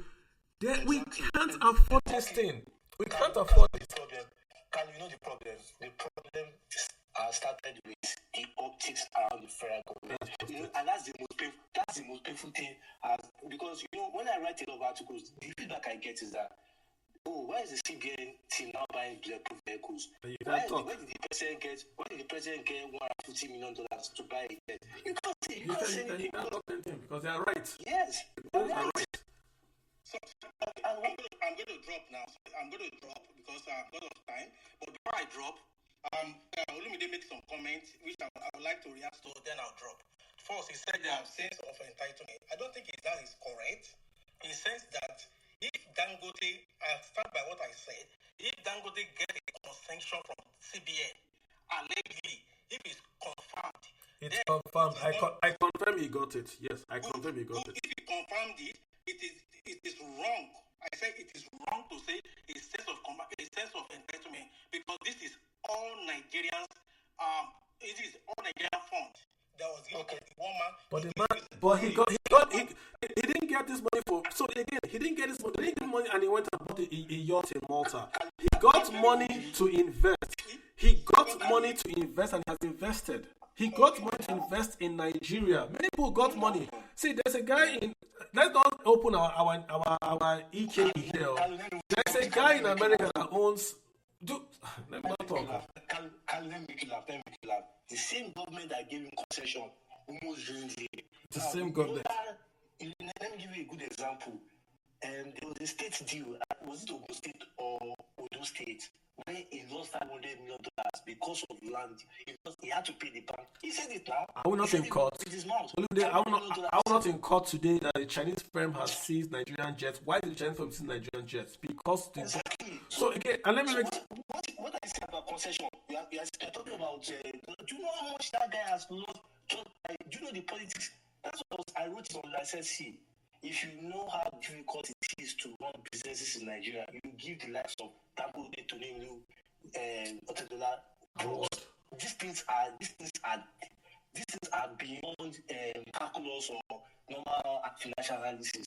It takes gut, it takes blood, it takes so much. Okay, last point on this. We have a refinery in Malta, owned, whether it is owned only percent by a Nigerian or group of Nigerians. Why didn't those Nigerians build that Malta refinery in Nigeria? Why did they go to Malta to build it? Let me be honest with you. I've been to that place. In fact, I stayed there for a while, so I know you can't really call it a refinery. Whatever it is, why didn't they bring that thing to Nigeria? So I mean, Dangote at least is in Lagos. At least what he has is in Lagos. Abi, why did they bring this to Lagos? Can I chime in? Chime in. All right, guys. Thank you. Very interesting discussion going on. Part of the challenges, we all know that we have a lot of challenges in the country. Part of the challenges in everything in Nigeria revolves around our procurement process. The procurement process is treated like CIA, FBI, like it is so secret. It is done in so much secrecy. Listen, if you go to, I'm in Houston right now, and if you go to sam.gov and register, you're not an American citizen, you're not a resident, you're in Nigeria, but you want to do contract with every goddamn thing America buys. CIA, FBI, Army, Air Force is listed, it is advertised there. For crude oil, I just went there, I just put in, some deep sea freight bottle, and you see the Navy handles that for if they're transporting, cargo of oil to maybe their facilities around the world. They're going to put it out there. We need to do a time charter, 90 days, 100, 120 days, 1 year time charter for vessel. People are going to compete for this thing. We want to move, we need to buy 2 million liters of PMS. People are going to come. NNPC wants to micromanage everything. Let's take templates that has worked in Nigeria. The embeds, the bulk trader for utility, for power. The bulk trader sets a price. We want to buy power at 20 cents per kilowatt. Anybody, we're going to run our bid. Anybody that can supply us at 20 cents per kilowatt, you have a contract. We need to have a bulk trader for petroleum that is not answerable to the NNPC and GMP. We need to have a Nigerian petroleum bulk trader, unit, just like they try to do PPRA. But PPRA has to answer to NNPC and the minister. We need to separate them. The bulk trader should work like the power bulk trader. If you're going to give us at 1 naira per liter of fuel, you have a contract. What it does is that it helps both the importers and the locals. If you're going to set up a refinery, because in trying to make your project bankable, before you produce, you need to be sure that you've sold. The bulk trader can tell you, guarantee the guys that want to go into manufacturing refining, we're going to give you a 20-year contract or 10-year contract, but you have to guarantee us at this price. This is the right price. We need to, start practicalizing things and not NNPC GMD coming on the table. I mean, why is it going to still be there up till now? Yes, that's a mystery. These other guys, he did whatever he did for the election. Are you aware he has paid himself pension and gratuity while in office? It is so crazy. I mean, listen, it is so crazy. And he's coming to the TV and be talking like he's some Bill Gates, some Elon Musk. I mean, people are looking at a very corrupt imbecile that is coming to pontificate. Language. Let's keep it language. Yeah. You know, so those are the kind of things. He doesn't have the moral, the operational, the administrative competence to come to tell Nigerians that this is this. We need, you know, there are things the president needs to do. He needs to change the captains of these industries. Well, good luck with that. Whatever he has done, he has overpaid him. This guy needs to be out. You know. Anyway. Let's see what happens. Thank you. They need to be out. Let's see. If we're gonna make this work, you know, this thing. The guys that want to go into manufacturing, that is in refining, they need to have a kind of some level. We need to have an embed that will guarantee them their purchase. But you need to assure that we can give it to you at X price for the next 2 years because it's local. Yes, we look at the changing things or rebates, concession, refining costs. But refining, because we know your refining costs are steady and why some things like capex for Gandengate doesn't change because it's a new refinery. All refineries, you know, a lot of things, you know, the cost of maintenance and everything, they're putting maintenance costs. Dangote is a new refinery. So for the next 10 years, he's not going to be dealing with a lot of cost. All these 20 years old, 30 years old refineries are dealing with. It's a new equipment. It's going to be running at lower cost. Yes, even if the cost of refining is $15 per liter or per barrel, I can't even remember what it is, $15 per barrel, his own may not be up to that. It may be maybe $1 or $2 less. Because it's a new machine. And moreover, if we're not buying, we're not going to be asking ourselves, NNPC need to guarantee, they are getting Forex from selling X amount. How much crude oil? 650,000 barrels a day that you can guarantee him. But where is NNPC getting the crude that they're refining? Look, that's our JT. Let us. I mean, look, the elephant in the room is Nigeria's average crude oil production. That's what we have not looked at. The Obasanjo is doing 2.2, and Tinubu today is 1.4. See what I'm bringing out. I worked in the oil. You know me, we know personally. See what I'm bringing out. What they are sending out to refine is still based on the installed capacity that we're not able to use in Nigeria. We have an installed capacity that we're not able to use. That is a concession given to NNPC. So that is up capacity. Even though they are not using it because our refineries are down, they are taking it. This is what they are exchanging to bring the crude oil products. So what you said, JTF, this was the fight. This was the fight now. This was the fight that they were fighting. That's why NNPC came out, and not NNPC, that's why the regulator came out and said that Dangote was inferior and unlicensed. Because if Nigeria was a functional society, NNPC has no refineries, Dangote has refineries. Hence, NNPC should do distribution, Dangote should do refining. So we will take the crude oil, give it to Dangote. Dangote would refine all the crude oil, and Dangote will pay taxes. End of story. We don't want to know what something is. Dangote refine. Excellent. Then he refined. We don't care where it's imports. And you see the funny thing, if you give Dangote the crude oil, then he will pay in Forex because he can sell the crude oil and get the Forex to pay Nigeria, not NNPC. So if you are, say for instance, you are ExxonMobil and you drill oil 100 barrels, so Nigeria has 60 barrels, you give that 60 barrels to Dangote. Dangote will pay Exxon in dollars. Dangote will then pay Nigeria in dollars or whatever for that crude oil. He will refine it. He will give whatever he wants to do. Nigeria will get his taxes from Dangote. We don't care about who is landing cost or refining cost. Go and do your business.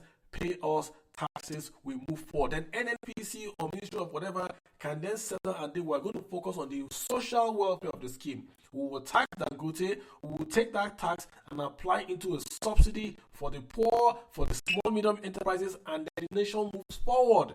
Nobody is subsidizing food in Nigeria. Why isn't everybody complaining? Is food being subsidized? So why are you all complaining about PMS? What is so special about PMS?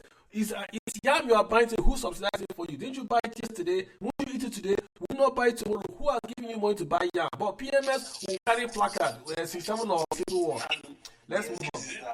the excuse is that energy costs translate to It's 6%. It's 6%. NBS has energy cost is 6%. Food is 57%. There's no argument. That is why financial literacy is, you see, I've said it, one of the problems, especially in economic topics in Nigeria, is that, see, anything that is painful, anything that changes the norm, you cannot explain it in a basic manner. Trust me, it's not going to sell.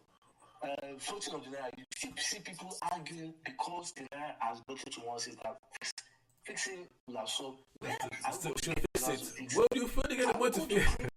Are we going to print dollars? You can't. The naira we have been printing, look at the price it has paid. And that was why I was against the new minimum wage. But because it was. Come on, Habu. Habu is asking me how can Dangote pay taxes in free trade zone? So free trade zone, they don't pay taxes? Why? Yeah, So they do. They do. don't he export it out? The refinery out. Exactly. I asked that question. The only tax free he gets that he's refined for free. When he exports when he exports to Nigeria, he will pay taxes now. Excise duties he will pay a bit, but inside that refinery is free. Habaka, you should know this one now. Let me get Akin to go. Finally, just finally, an area maybe in another discussion, you need to host a room and discuss our procurement process. All these elephants, all this big elephant that we're talking about is in that place. We need to have a single window for procurement. Not that BPE will buy for anybody. No, but that is where everything. Look at them. Since we are copying America, we should copy that. All the government agencies advertise on sam.gov.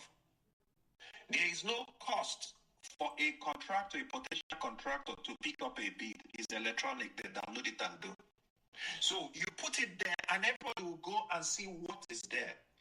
And people, if I submitted a bid, and you lose a contract that you bidded on, you write the agency and request for debriefing. I want to know, why wasn't I selected? They have to answer you within a specific time. This is why you are not accepted. Maybe your price is higher, or your price is low. This is the guy. And if you doubt, if you disagree with them, in America, you escalate it to the Government Accountability Office. Government accountability, then they will put a stop order on that job and investigate it. We need to get to that point so that people. I totally agree with what GTF is saying. And, I just want to round up and let people speak. Because, see, what he mentioned is the major problem in Nigeria's stock market. If you look at the most efficient companies, they don't really get into these procurement deals as we talk about. For example, I look at the tech companies in the US, how much they got in from defense, NASA. It's Boeing and Lockheed, the money they made from the Ministry of Defense is enviable. But you see, if you look at Nigeria, for example, Champs has been in the Nigerian stock market for decades. But you see one small entity owned by maybe a minister's badge or anything, making fintech deals, billions of naira. These are the problems we have. I've mentioned it. I said, until we start appreciating successful people in Nigeria and rewarding them for the efficiency and risk they do, it's going to be sound of music, because it's the major reason why the stock market is at $5 billion in market valuation. A country of 200 million plus people. How do you want to explain that? And we keep arguing that you want to create jobs. How do you create jobs when you don't reward successful people? How do you create jobs when the system is efficient? 1 trillion economy. That's what we're doing. 1 trillion. And again, before I let JTF go, Madam Due Process was working towards GTF was talking about. We had a due process office that was going towards this. I remember back then during Basenjo even good luck time.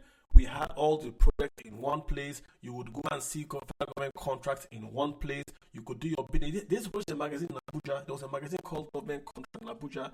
They sat on the street. You see all the contracts in one place. Now, Jet was bought. Who bidded for it? You see all the things are bought. Who bidded for it? I don't know. But it's JTI, put me on the spot. Let's bring guys talk about procurement process. We'll get it done. Let me get Akin and Enna. Akin, go ahead and the floor. Akin Ola Oye, sir. Please go ahead. How you doing, man? I'm doing very well, sir. Great conversation, and I think for many of us, I as an adult Nigerian, I have this headache that hits me once in a while, and I want to run away from this conversation, but I can't. But I grew up in the oil and gas community. My dad worked for Shell for 35 years. That's all I know. My bread and butter in terms of people around me, family. I see, people, from being an illiterate 14-year-old, 15-year-old kid get shipped off in the 60s, 70s, the UK, Netherlands, come back to Nigeria, work as an oil platform engineer, do all kinds of fun stuff, build careers, raise family. Many of them who are my friends and people like me. And then to turn around and see that our oil and gas industry is still in the abysmal state that it is some 40 years later is heartbreaking. I'll tell you a fun story. I was 7 years old and I made my first excursion to an oil installation. It was a flow station in Bayelsa. At the time, it was part of River State. We had to enter 2 canoes, took a hovercraft, and basically walked through swamp and marshland. It was a fun excursion, and I saw what they call a Christmas tree for the first time. And I'd seen it in pictures. I hear my dad, on many crisis calls, there's a spillage, and I never knew what these things looked like. And for the first time, was walking through crude oil, in a swamp area, and I could see devastation to local, what I call farming and fishery, and you see what the impact is. So again, for me, following my dad to work, seeing what, oil and gas is all about, you live in a shell camp, which is like a residential area. A lot of kids never saw the product. I got the exposure, and then I said, you know what, this is fun, this is what I want to do. So many years later, I chose to study engineering, and then the tough decision, do I go back to Nigeria and work for Shell? But then when I now did analysis, at the time, this was 2004, 2005, Shell was exiting a lot of investments. I started talking to a lot of, my relatives, many of them who had become senior executives, even down to the MD at the time, Sumonu. And they're like, hey, man, look, to be honest, between me and you, there's nothing going to be left in the oil and gas industry in Nigeria in the next 20 to 30 years. This was the feedback I got. And it was very heartbreaking. So, I look at, the journey of my life, hoping to come back, work oil and gas, be like my dad, 30, 40 years, build a career. I saw it, basically go out through the window. So now, I want to really focus on a few things because there are things we don't really talk about when you look at, why our oil and gas industry has not gone through the kind of maturity cycle that it ought to, have experienced. I mean, the first oil well drilled in 1937 in Oloibiri, you think that Nigeria would be, a giant. Let's not compare us to Brazil or many other countries, but why is it that, SPDC, Chevron, forget joint venture that the military government brought in, which again, for me, I would say has been what has really crippled the industry because that JV venture that they put on paper and used as sort of the administrative model for the industry, one that was just filled with fraud, waste, and abuse. And I'll come back to that. If we're truly serious, you look at the upstream aspect of the industry. As a relative told me, he said, look, a lot of times these IOCs come to Nigeria. Back in the day, there was corporate governance, corporate social responsibility. If you look and see a lot of the development in Niger Delta today, if those companies had not invested the way they did, the Niger Delta region would be like the jungles of Sambisa Forest and many of these areas in Kaduna where you can't find civilization. Just to be very sincere. But again, we're enjoying some of the fruits of other economies, making sure that the companies that operated in Nigeria were abiding by their laws, even in faraway countries. Coming back to oil and gas platform investments, a lot of them feel like if they've invested so much money and they can extract oil, sell at a baseline foreign market rate, they can calculate their P&L upfront.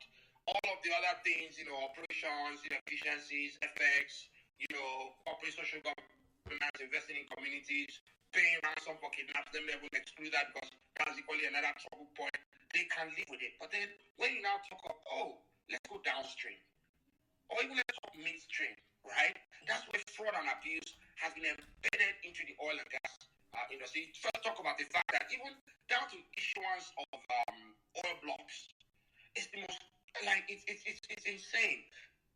Countries like China, they will behead you. Talk more, that you want to line up your cronies and use oil and gas blocks. Oil blocks to reward people. So Nigeria is operating backwards. You come back to, let's talk about midstream. People don't really focus on process and storage. You hear about Malta, and you start asking yourself, how is it that a country that has been in the oil and gas business for many decades, going to a century, in 15 years, Nigeria would have been producing oil for 100 years, cannot even brag about a sophisticated midstream industry. You come back to distribution, where you sort of have the downstream pipelines. That's where a lot of these vermins, these canker worms, as I call them, people that have eaten Nigeria down to the depth of his soul, have basically pitched their tent. So it's a Dangote fight. It is just based on the fact that when you look at the oil being drilled in Nigeria, the oil leaving Nigeria, the oil coming back to Nigeria in form of finished products, that gap that you have is when people have said, for generations to come, we will continue. I agree. So you're saying that when they export the crude oil, they only bring back PMS, but the other byproducts, they are chopping it. Of course.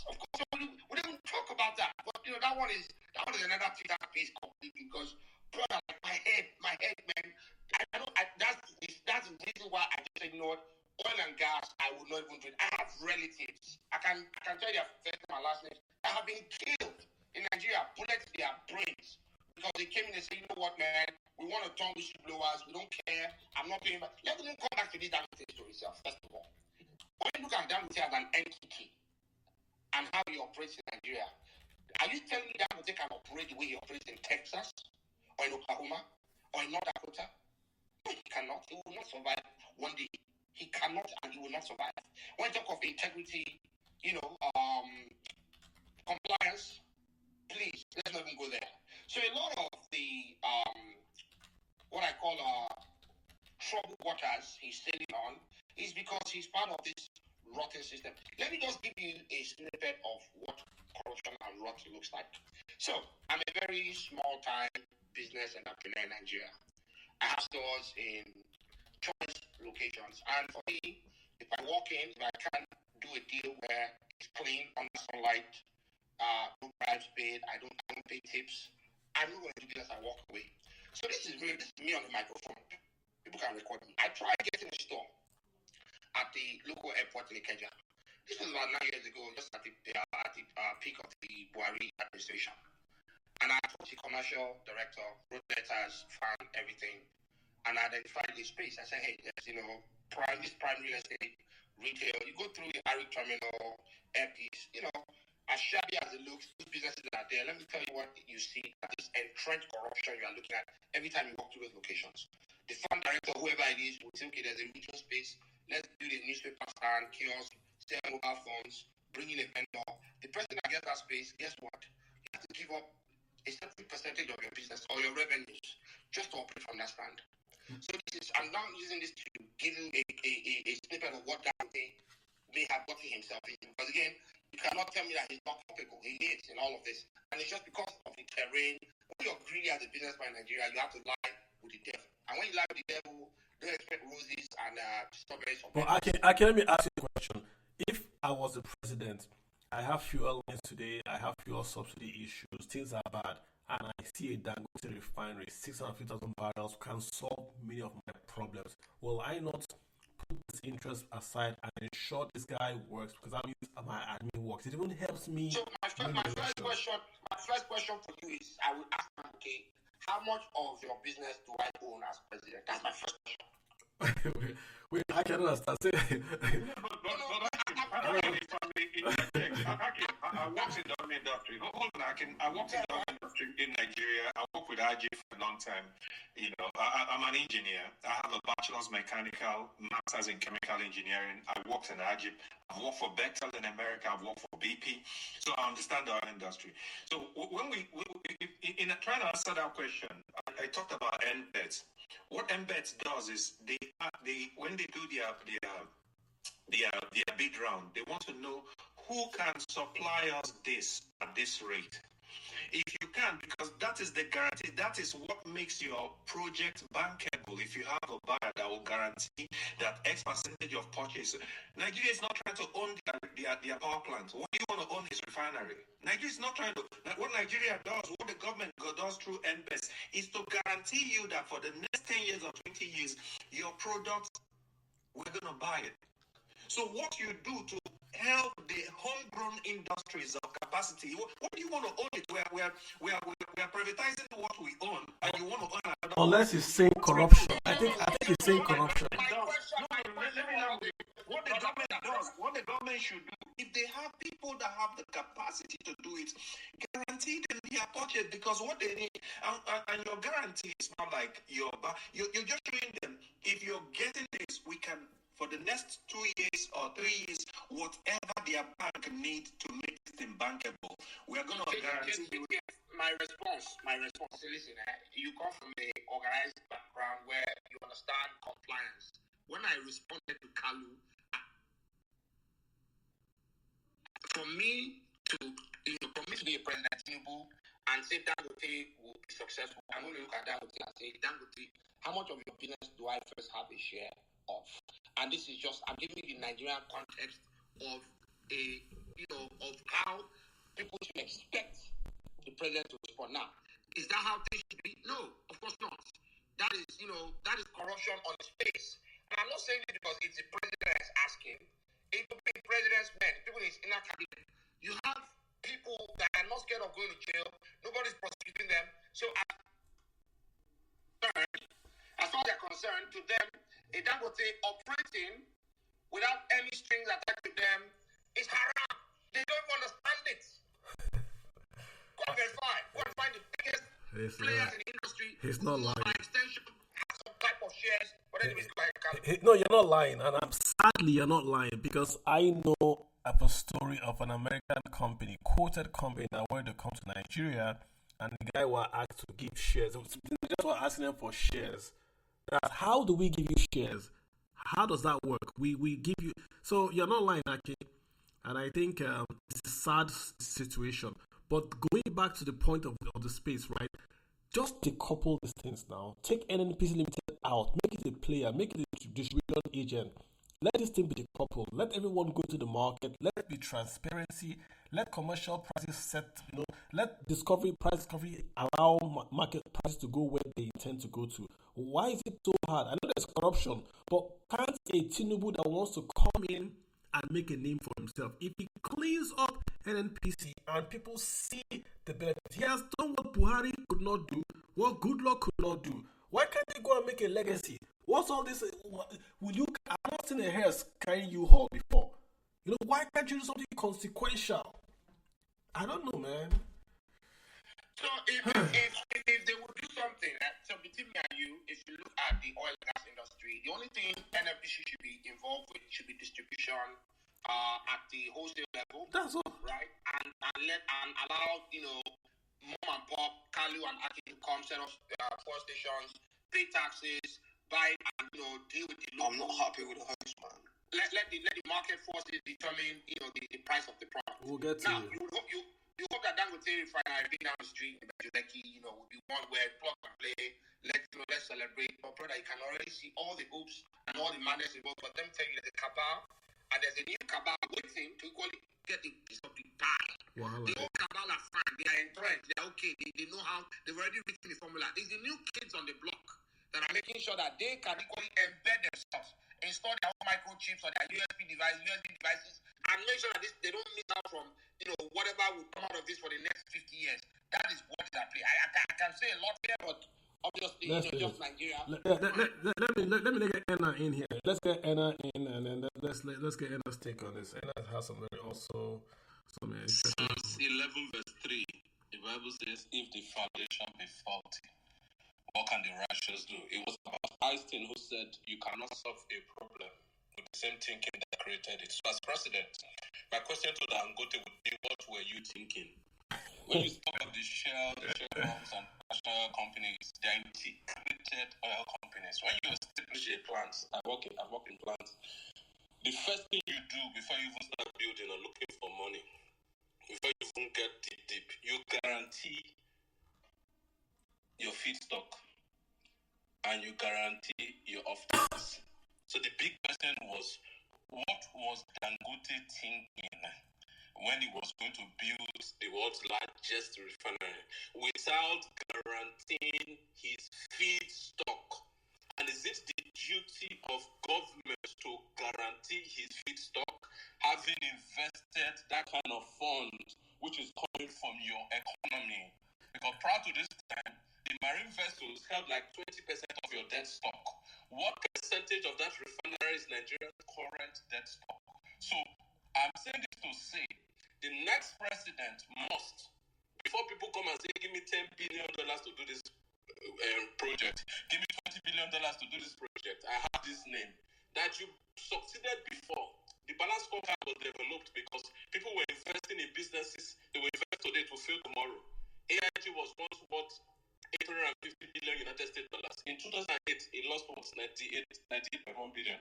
Enron, at one time, had over 20,000 employees. Their shares go for $90 per share. At the time, worth over 70 billion. Lagos, under the current president, invested. What happened? It collapsed. You're using yesterday's information. You're using yesterday's capacity in Dangote to guarantee the future of your funds tied down and its capacity to run it. So my big question is, first, should we celebrate people because they build refineries? Should we celebrate people because they win the presidency? Or we should celebrate people that they are able to run the refinery 4 or 5 years down the line? Or we celebrate presidents because 4 or 5 years down the line, they were able to deliver what they were delivering? So the big question is, what was Dangote thinking? And clearly, from his optics, he didn't guarantee his feedstock. And nobody does that. Could it be that he started the refinery under a different government? I'm going further. I'm not finished. Go ahead. My question to you, Carlo, is that refinery in Nigeria or is outside Nigeria? Well, technically, it's in the geographical region of Nigeria. Tax-wise, it's outside Nigeria. Okay, good. So you're saying 50-50. Half leg out, half leg in. Tax-wise, it's outside Nigeria. That's all it is. But So it's in Nigeria. with your answer, I'm taking your answer for it. So it's 50 leg in Nigeria, 50 leg. So are you now saying, like AIG has been bailed with $185 billion of taxpayer funds? Are you now telling me, when I know that family businesses account for 64% of the U.S. gross domestic product, 62% of the country's employment, account for 78% of new jobs, and generate over 12.9 trillion in the U.S.?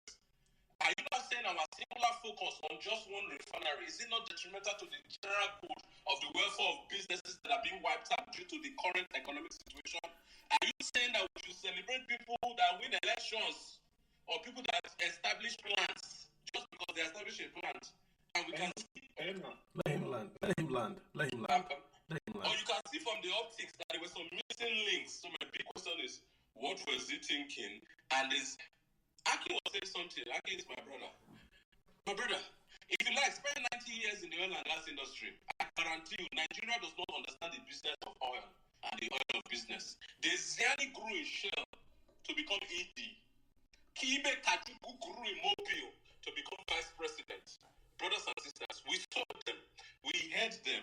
We saw their feedback. I put it to you. Nigeria as a country does not understand the business of oil and the oil of business. And the oil and gas industry is not profitable. All these ones were saying is highly sensitive to global happiness wars and all of that. Why are we wasting time? People are spending energy. Go and look at the richest men in the world. Brothers and sisters, you don't see oil and gas there. Carlo, you're in the US. Go look at Fortune 500 companies. Look at the most profitable. It's finance. Pharmaceuticals. So why we should be talking of women like Enzo Pharmaceuticals based on the health statistics of the people in the future. Those are the things we should be thinking of exporting. What concerns us and concerns crude oil? Crude oil is our distraction. Because every window has a door. There's a tide in the affairs of men. When you go to a great ship, you find fortune. As the window for us to evolve into the oil and gas industry gone. And even if you're the oil and gas industry, are you doing a backward integration or forward integration? When people are investing in technology and the optics is talking of 2015 and zero, we're here discussing a plant Is it easier to run the refineries, or easier for us to manage the market forces? Which one is easier? Because if you understand the nature of a thing, its behavior will not surprise you. Because if 4 trillion has gone to the refineries and nothing has come out, that one we can control. A refinery is like a generator. You can off, you can on, you can add, you can remove, you can punish for failures, you can sack, you cannot sack. Market forces that you cannot control is what we are sitting here discussing. Even if we put all the variables together based on system dynamics, do you not know and do I not know that one singular thing can happen that will thwart all those efforts and bring it to waste? So Africa must stop celebrating successes. And I hear you. But they say, someone says you go to war with the army you have. Crude oil today in Nigeria is 89% of our forex. I say it's a distraction. It's not. It's 89%. I said crude oil processing. No, Anna, I get you. What I'm saying is, today, as you and I speak today, we have to eat bread today.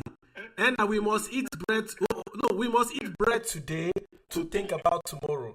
So we have to eat bread today.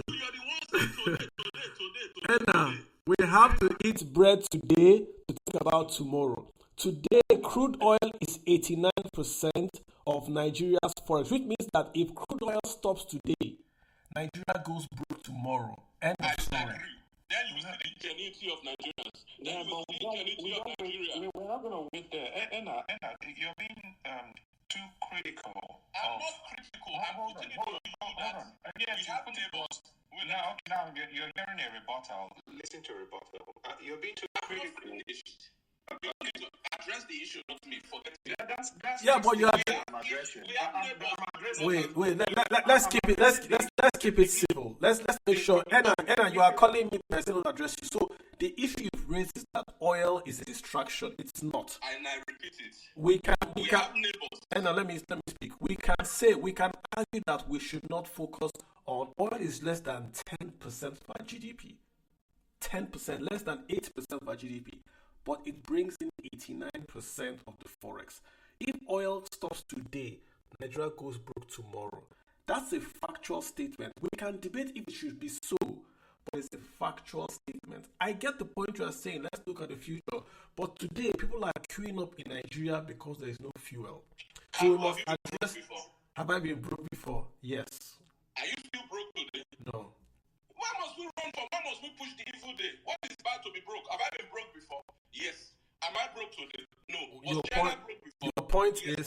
So what's your point with this broke question? So my point is, we should stop pushing the evil day. We should face the main thing. Because the main thing is it really the price of crude? Because if we keep focusing on protecting the price of crude, is that effort not supposed to go towards us expanding our economy? I don't. In China. I'm coming. I don't. In China.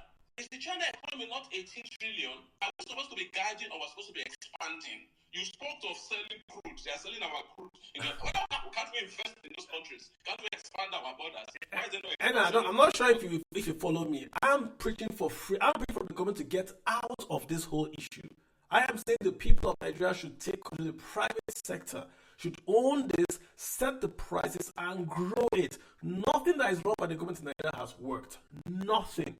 Including NNPC. And we have a gas plant, we have an oil plant. The gas plant is doing very well. The oil plant is doing very well. The difference, the government owns the oil, the president owns the gas. Simple. So I'm pushing that. That's what this space is talking about. The economics, like I've highlighted, says that NNPC is neck deep in this. The issue is production. The issue is a government entity setting prices. The issue is trying to control the extraction, the distribution, the marketing of crude oil. When anybody else can do that, and as a government, you should focus on just the social side. That's my take. I don't want the government anywhere near oil. They've killed it. And in addition to what you've said, Carlo, is whether we're celebrating entrepreneurs.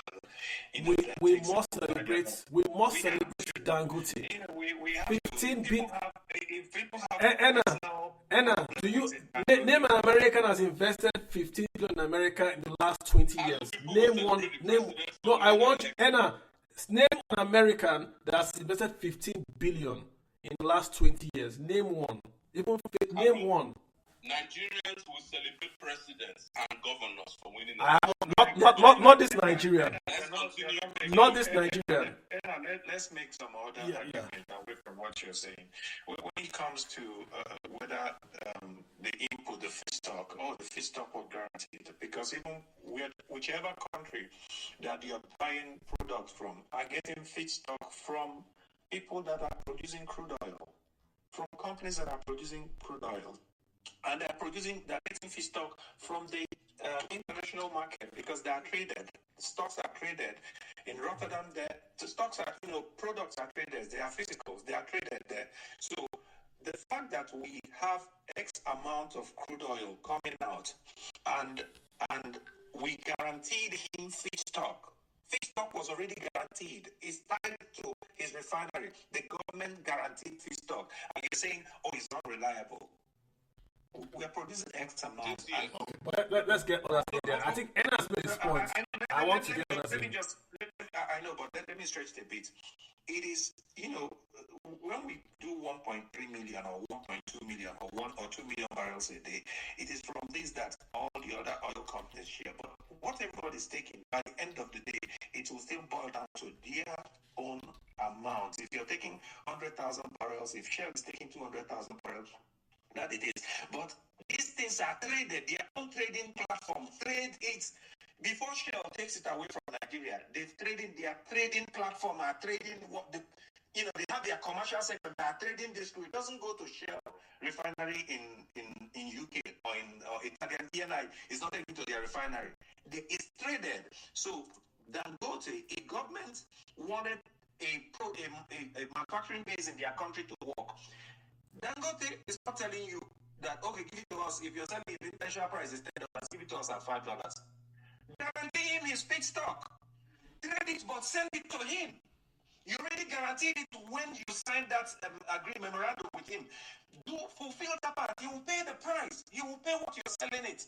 But you don't have to take the 650,000 barrels and send it outside and tell him, oh, you didn't secure your. Can I say something? You can, of course. It's Section 40, subsection 2B of Nigeria's 1999 Constitution says the security and the welfare of the people shall be the primary concern of government. Mr. JTF, I asked you, based on what I just quoted on the Constitution, has that been guaranteed you?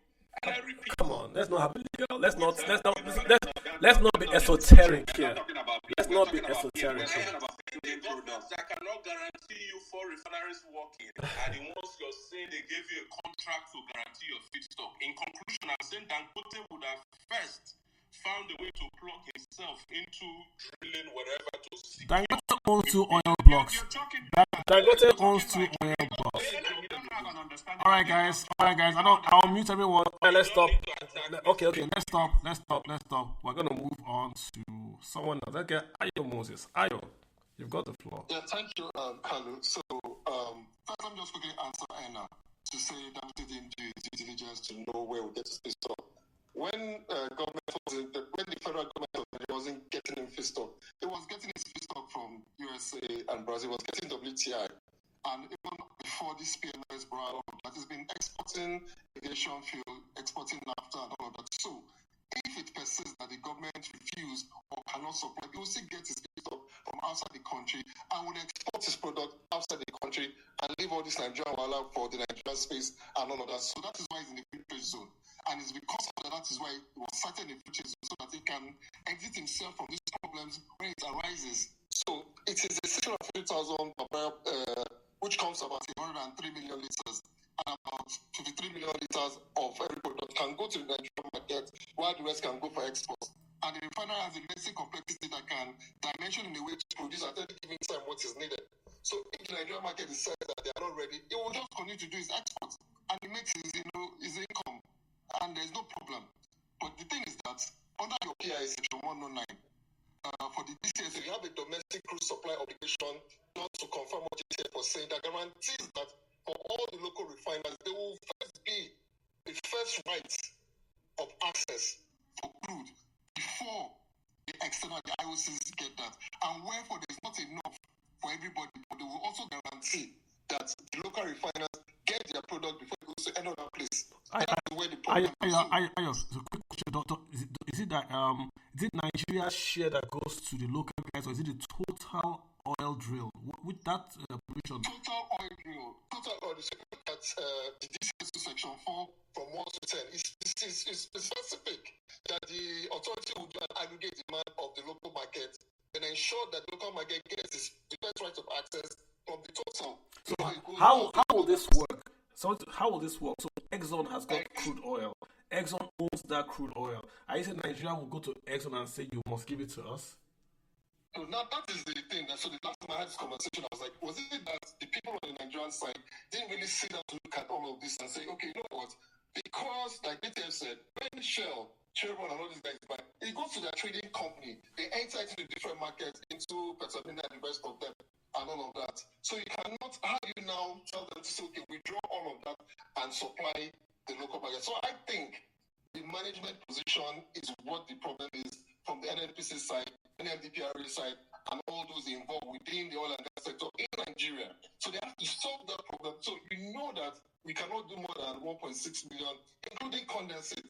So what that means is that if you remove condensate, you're probably doing maybe 800,000 barrels when you remove condensate. And all of us know that some of those products are already tied in forward, and also all these IOCs are going to get their product. So it's quite nebulous, and the operation is quite opaque, and that's why all of us are complaining. But having said that, for the Dangote side, they've secured their own side to ensure they can get feedstock from any part of the world, refine their product, and export it, through the SPMs without any problem at all to them. So that is on that. There was a guy that was here from Dangote Refinery. The guy that was talking. I wish he can come back from Dangote Refinery. He was here a few spaces ago, giving us a lot of good insight. I wish he can be here because the PRA has this provision. The PRA says to guarantee, but I'm still wondering how a nation can sign a JV with Shell, Exxon, and then go back and say, "Oh, Shell, Exxon, give us." They'll sue us. No. The way it works, this is the trading part of it. This is a commercial. Yes, Ajip. I used to be with Ajip. Ajip may be getting 100,000 barrels a day. That's their listing, and you export maybe from I've forgotten. You expect from whatever your terminal is, you're exporting. The government will have to know how much is leaving. You're exporting maybe 1 million barrels every month. Every month, your tanks are full. The gun barrel, you shoot it out, and the vessels come in and take it. But you're just trading it. You're not taking it to a refinery in Italy. So what happens is that those your export obligation that you want to tie with E&I trading company. E&I knows that NNPC is broke. The NNPC cannot finance the obligations. That's why we have these MCAs, modified carriage agreement. But Dangote and the local refineries are now in the middle. We're going to pay. Instead of you taking it, Mr. B in London is buying it, trader in Rotterdam is buying it for $7 a barrel. Here's your $7 a barrel. You're selling it here. We're saving you that charter party agreement. Nobody is paying the charter party agreement. We're picking it up here. We're picking it up there and taking it to our refinery. So what Shell wants is to sell it. Their commercial department goods in. They want to sell. NPC will help broker the deal, or if they have an embed, will broker the deal, sit on the table. You're selling. Nobody's forcing you, but what you want to do is to sell. And you want people you want this trader that will come in and you're sure that they can guarantee buy for this amount, for this number of time. It's a commercial aspect. And the NPC is not going to force them or not force them, but they're providing that leverage. Yeah, Dangote can talk to them directly, but NPC will make it even much more smoother. And they'll talk to him. You want to sell. It's not like they're not selling to their refinery. Their refineries are well fulfilled with all the production they have going on in Europe and everywhere in the world. The refineries in Europe are well fulfilled. The ones that are getting here, that are selling in, that are trading it in their trading. I want to be clear on this, right? The total oil Nigeria, just want to be clear, the total oil Nigeria has, are we saying that we can order the international oil companies in Nigeria to give that oil to Shell? Is that to Dangote? Just want to be clear on that. No, it is commercial agreements. No, but can we? I know. No, yeah, they are selling. We are not ordering them, but is the business case? You want to sell it. This is the buyer. You want to sell sell 1 million barrels. This is the buyer here. You're not ordering them. You just want to sell. So why can they do it without that provision? Why do the provision? Why do the provision? Yeah. So this is the problem. Dangote, like JTF has rightly said, wants to buy. But now the trading companies are saying, so the shells are saying, no, okay, you can't buy from me direct. It must go to my trading company. Now the trading companies are putting a $2, $4 premium what they want to give to Dangote. Okay. And that they say, no, that is not what's in the domestic supply agreement. Okay. So JTF, you understand? But the PIA also guarantees, apart from it guaranteeing, giving local refiners rights of first refusal, there's also willing buyer, willing seller. So there's some sort of contradiction there. I know the National Assembly, they're holding a public hearing from September 11. This is one of the things they want to address because there are two, there are contradictions there on this same issue. Yeah, exactly. It's not that clear. Why do you need a provision if it's market driven? Why do you need to put it there if it's to say, okay, give it to me? So that's the point I'm making. It's pretty much the energy sufficiency that they're talking about. Okay. It's just like the way months ago said, look, you cannot export food items to neighboring countries anymore. That Nigeria must have food sufficiency. So it's still the same logic behind it. That there has to be energy sufficiency in Nigeria first before exporting or looking outside. Interesting. And I have a question for you. So if Dangote has secured his feedstock, why was he crying? So because it's easier to get. So if he's getting from Nigeria, he doesn't need to not start importing from Brazil or the US. He just gets his feedstock from Nigeria, takes it to the refinery, it refines and sells back to the Nigerian market. However, if you are not giving him the feedstock, he's still going to get his feedstock from Brazil and US and do his business. It's as simple as that. And the people he's buying from or wanting to buy from at that preferred rate, are they competitors? They are not competitors. They are slave crew. They're not competitors. They're not. The competitors, the competitors you are looking at are the people when you're making Dangote the boogeyman. The boogeyman are the guys refining in Malta. Those are the people that are making it difficult. That is competition. Wants to do. If there's a boogeyman, they're not Malta. All right, it's the big players that are making it. All right, we've got the oil big boys here. Eniola, I didn't want to say anything. I know you came on to it, but do you have anything specific? It's still this issue of, still this argument of subsidy. We're saying that government is corrupt and all that. NNPC is corrupt. They cannot run an effective subsidy regime. And so we've sort of given these guys a free pass, saying that, because of corruption and all that, we cannot run it. Look, even before Saudi Aramco went public, it was being run as a very, very efficient and profit-making entity. So I think we need to stop giving government this excuse. Okay, fine. Let's even say, okay, this issue of government has no business doing business. Fine, government will do regulation. But if you're corrupt in the area of business, you also be corrupt in the area of regulation, and you also fail. Regulation at least cannot be given to private sector to do. Yeah. And so look at what is even happening now currently in filling stations. I see that. We're buying. Yeah. I bought a keg of petrol, 50 liters, and it's not 50 liters that is inside. So there's still failure of government in the area of regulation. But shouldn't we just bring in technology to because even in the US here, the police cans wear body cams because they are not angels, and the body cams makes them honest. The same way when I want to pay my taxes and all that, I don't give cash to anybody.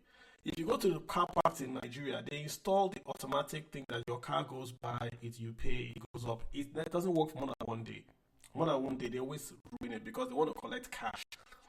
Technology can help us in this instance. We know the government is quote unquote, but tech can help to eliminate the corruption.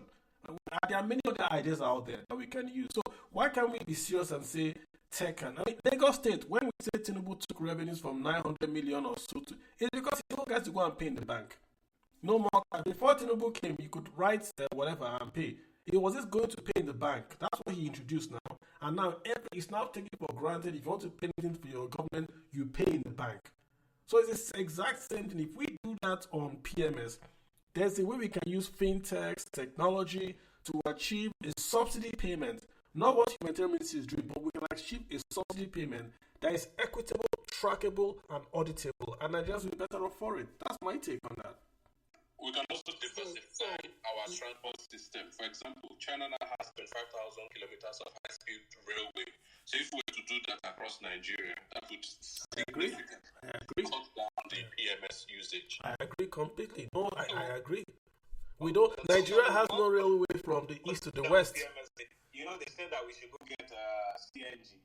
From and where? here in Abuja, I went to Nepo and they're telling me that I have to wait like 2 months before I can even get exactly. I told the gentleman here called. They don't get anywhere. Yeah. I told the gentleman here that it can't happen overnight. CNG is a 24 months at the minimum project. There is nothing like CNG buses from heaven. It's not going to happen. There's no infrastructure for it. If you take a CNG bus to Lagos, it would work because that's in Lagos. They can easily roll out stuff here. If it goes to, say, Anambra or Bauchi, who services in Anambra or Bauchi? So we have to think global or act local. We've got to really get our hands dirty and say, how can we do public transportation that is cheap and efficient? And to me, there's not that way than to say, we're going to buy buses and give these guys gas for free or reduce prices. So at least folks can go to work at subsidized rent. Then we have a 4-year, 5-year plan to revolutionize transportation all across Nigeria. Subsidy has been tied to so many things. Subsidy is not should be tied to transportation. Why shouldn't we have a modern public BRT? Why should we have it? We can sit down and get people to map out a region and say by bus, by train, by ferry, you get across and you pay just one cost. You buy one ticket, 50 naira a day, and that's all you use to go to Ireland and back. We can do it. But I know it's all, I don't know, I'm not really sure what to do. So in the private sector, you can get all of these things done. But when it comes to public service, it's just a bit difficult, and I don't know why. So you talk about using technology. So you have between NMDPRO, NNPC, and all those within the regulatory framework of oil and gas, which they don't have a single testing lab for products that come into Nigeria or whatever they do. How would they now adopt technology at any point in time? So where do we test? To run the operation? Where do we test? So they go to Cotecna. They rely on Cotecna for their testing. What are you talking about? So whatever they give them is what they now take and say, okay, that's what it is. Right. If the government provides the 650,000 barrels for Dangote, must he sell his products in Nigeria or is free to sell it overseas? So that's more than Nigeria needs. So he will sell what Nigeria demands and he can export the rest. That's what I think. Nigeria doesn't need. Yeah. That's it. So I think that should be the model. Give it to him and then tax him. Whereas you can tax his corporate taxes. He wants the exports out, you tax it. You can tax corporate income. You can do excise duties. You can do all that, and you can raise a ton of revenues from him without the government getting involved in the day-to-day. That's just my take. The private sector is more efficient than the private is more efficient than the public sector. At least this is not Singapore. At least in Nigeria. Let me get a few. Let's take the room. We've been here, guys, for 2 hours 30 minutes talking about solutions to Nigeria because we love Nigeria. We don't want to see what's happening going forward. We want to give solutions, and I know you guys listen. Take these things and if it's 1% improvement, take it and run with it. It's not difficult. We have the NIN, we have the BVN, we have the road safety, we have fintech. We can get these things over a 90-day period. Do a test in a small city like Jos. Test run it there. If it works, expand it to 3 geopolitical zones. If it works, roll it out. Make it voluntary. Do these things. Take the money we are paying to Humanitarian Foundation and pay for PMS. It's the same thing, right? Let's just roll it out. Ajibola, you've got the floor, sir. Please go ahead. Can you hear me, Mr. Kalu? I can, sir. Go ahead. Nice one. Good argument, good discussion. I just want to say something. Now, I want to talk as an average Nigerian. Now, please, I want you to enlighten us on something now. Now, are we saying that Dangote selling the PMS now is going to be more expensive than we importing it? Or what is the price? Are you thinking that, okay, No, what we're saying is that right now, before Dangote we are importing, we are saying when we have a local refinery, right? the elements that drive your local PMS price, refining is not a big portion of that. That's what we're saying.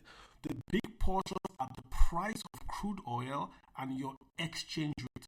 So the price of PMS will go down, but will not go down to the limit that you are thinking. Most Nigerians are thinking that the oil price is going to go back to maybe 100 naira or 20 naira. It's not going to happen if your naira is 1600 and the price of crude is about 80. That's the point we're making, Ajibola.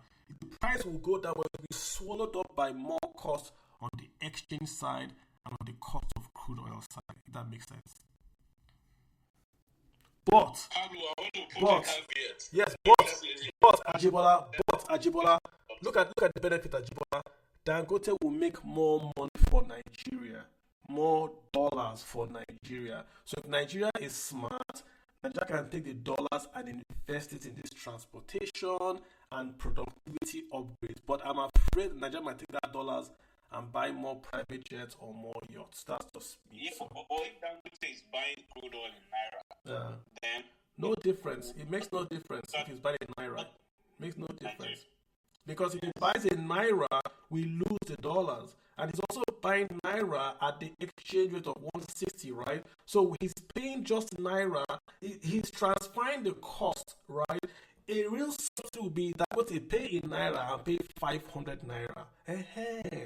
Now Dangote will now buy in 500 naira, refine, and that difference in 500 naira will now eliminate the exchange differential of 1600 and the cost of crude oil. That's where you now see crude oil in Nigerian pumps fall to 500. But if you give him to buy at 1600, you haven't done him any favors.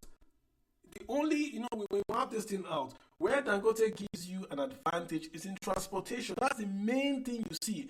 The transport from south to Netherlands is gone.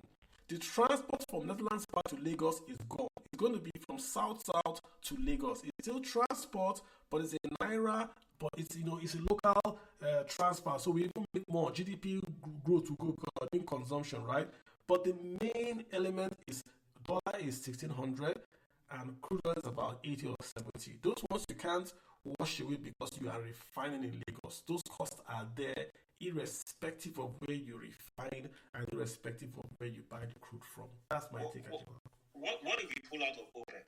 Doesn't make any difference. In OPEC guarantees $80 a barrel. If you leave OPEC, then you introduce more supply. You're not meeting your OPEC supply. OPEC told you 1.5. Just recently, you are below 1.5. So if you pull out or you are in, you still not met the OPEC quota now. And if you pull out, what you're then is that you are saying you're going to export more, which means that oil prices might even go down because you are exporting more. OPEC is a cartel. Their job is to restrict crude oil output to keep prices up. So Nigeria being in OPEC sort of guarantees that oil price is 80. If you go out of OPEC and you export, you are flooding the market. You are flooding the market, so the price may go down. Not saying it will, because Saudi will kill you, but may go down. So stay in OPEC. Remember, there are things that we sell off OPEC, all the spot deals. We import the spot deals every day, and they're not on OPEC. I think it doesn't matter. You're the expert, but it doesn't matter if we're in OPEC or not, in my view. I think it's a misnomer. We want to blame somebody, IMF, OPEC. That's not the issue. Obasanjo was doing 2.2 million barrels per day. Today, we just got to 1.6. If you believe the federal government, we just got to 1.6. That's not OPEC's doing. That's not IMF's doing. It's our doing to have allowed production go from 2.23 million barrels per day to 1.2. When the Tinubu said subsidy is gone, we were at 1.2 million barrels per day. And after that 1.2, we've done a deal with an African bank. We've taken some. We've sold our crude for swaps for dollars. They've taken more of that. So what is left now in Nigeria that we're going to then use to peg the naira and do subsidy? That's why this talk of peg and subsidy is it's not. It doesn't have legs. Let's get Solaris. Let's get Solaris. Solaris, is that right? Solaris, is that you? Thankful and grateful. Solaris, come on board. Omase, OMOSE, Omose. Please go ahead, sir. All right. So a lot of this said about Dangote and the refinery. I would like to talk on the side of the consumers and Nigerians. Right. How can I do that, please? Yeah. Yeah. So, if a Nigerian today owns a hybrid vehicle, I think a Nigerian would be happy or will not feel the bite in their pocket because it's usually made to make you get more miles per gallon.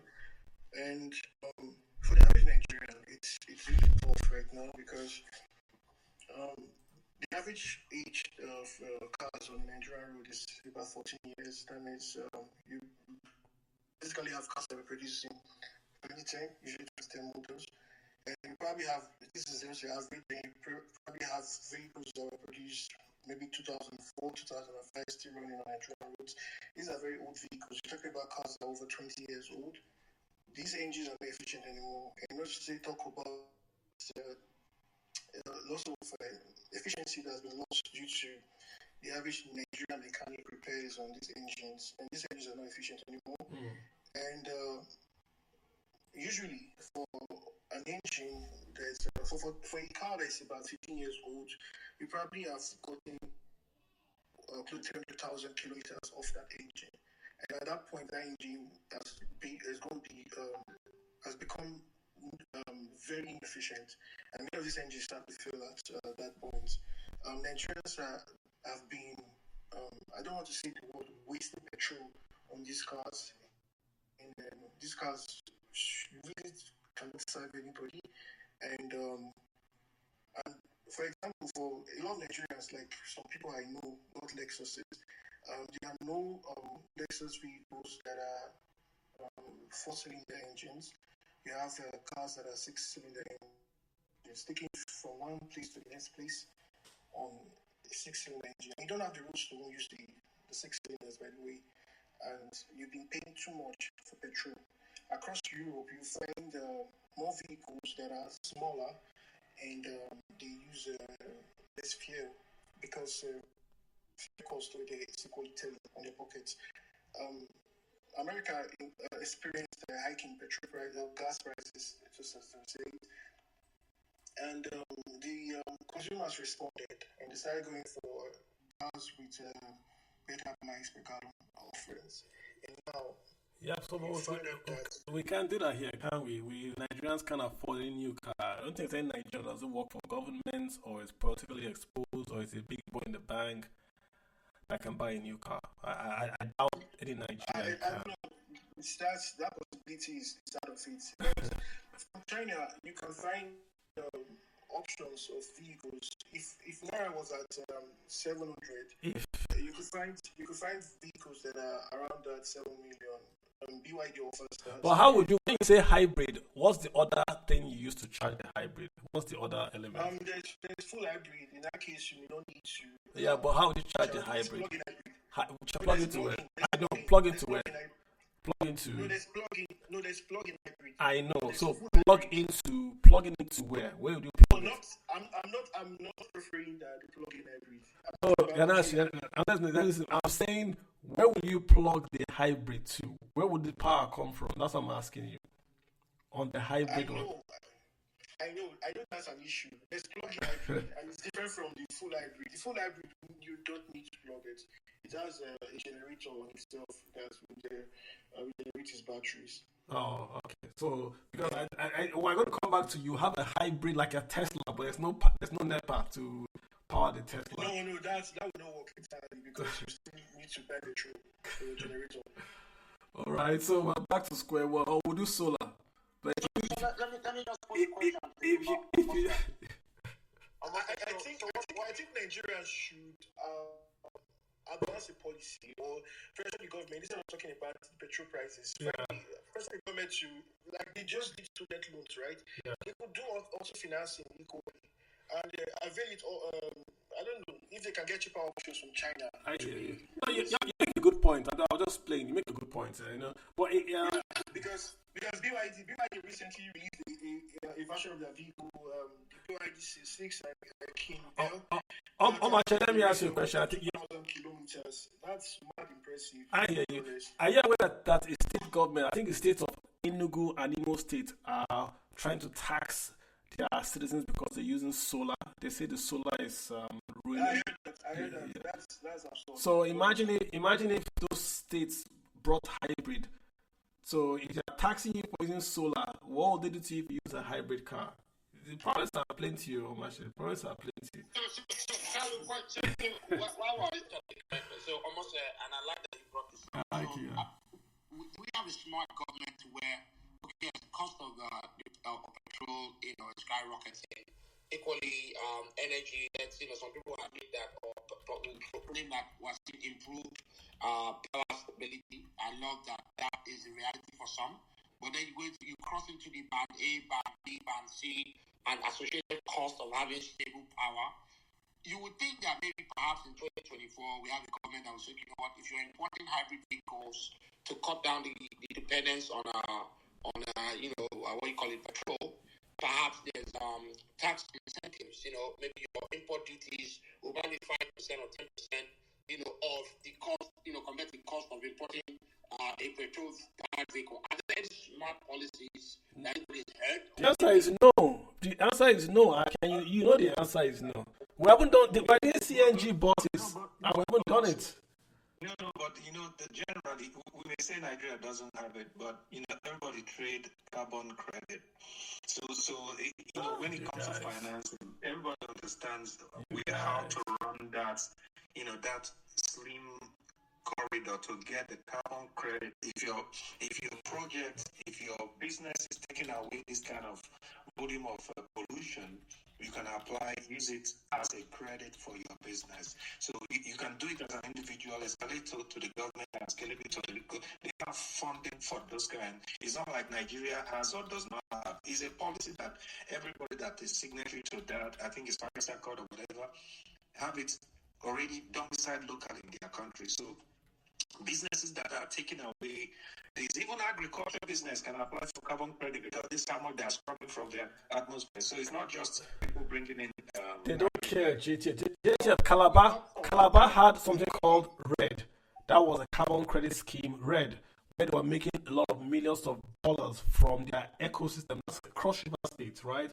The guy that was doing it before was a quote-unquote, exposed governor. So you knew what this was. You retain the rainforest, you get dollars. The other governor came and sold the timber to the Chinese in the pretext that he was building an express road through Calabar. So if you look at the videos in Nigeria, the Chinese went to that rainforest. That was one of the last natural rainforests in the world. And we're just cutting timber, exporting trailer loads of timber to China. Nobody raised any alarm. I even thought it was time to try to rope this lady in the UN, Mohammed, into that whole scheme. She was the Minister of Environment at the time. But this is happening right now. These are the same things you want to do. Come on. These governors don't really care about long term. It's what can I do in 4 years or 8 years? Unfortunately. Exactly. That is was problematic in itself in terms of how you're going to get, they are going to operate using UNFCCC and all of that, and there are rules of how they come and measure the amount of carbon you sequester for you to get the amount is due to you. So now, you sequester a full tree, like I said, full timber tree, you get 22 kilogram of sequestered carbon from it, which translates to about $22. So, and it takes a full tree to mature almost a year. So are you going to wait for a year to get $22?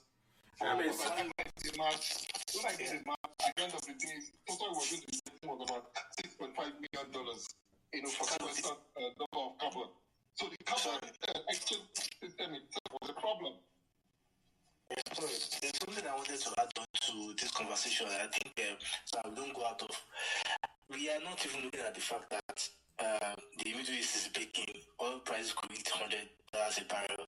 The naira could fall to 2,000. Definitely, the petrol prices are even making that at one day we might be looking at 1,005 per liter. The reason why I want to ask that, this question I want to throw to you. Yes, it's obvious Dangote has a trading firm in London, a well experienced veteran to hedge his risk. But the reality is that the FX market, you could see how FAC allocation and also the liquid oil production has really moderated the gains of the CPN. Also, lately, according to Bloomberg, you could see that FPIs they cashed out was why you could see yields dropping. You could see the FX market being dramatic. So yields went down actually. So my question to you, Carlo, is that are you not concerned that what we think we are trying to tighten at the oil sector is in vain, knowing fully well that the FAC and the fiscal side have not been able to tighten their seatbelt? Yeah, I mean, I hear you, Lunde, but the so essentially what you're saying is that, what all these reforms we're doing, if we don't stop the excessive spending and the waste, it will come back to north. That's what I hear you saying, and that's the risk factor that is there. But look at one thing I think we must emphasize, Olumide. Dangote is now going to be bringing in, I would say, close to $5 to $10 billion new money. This is not money from crude oil sales. This is new money from the byproducts of crude oil. This is just minimum $5 to $10 billion to Nigeria.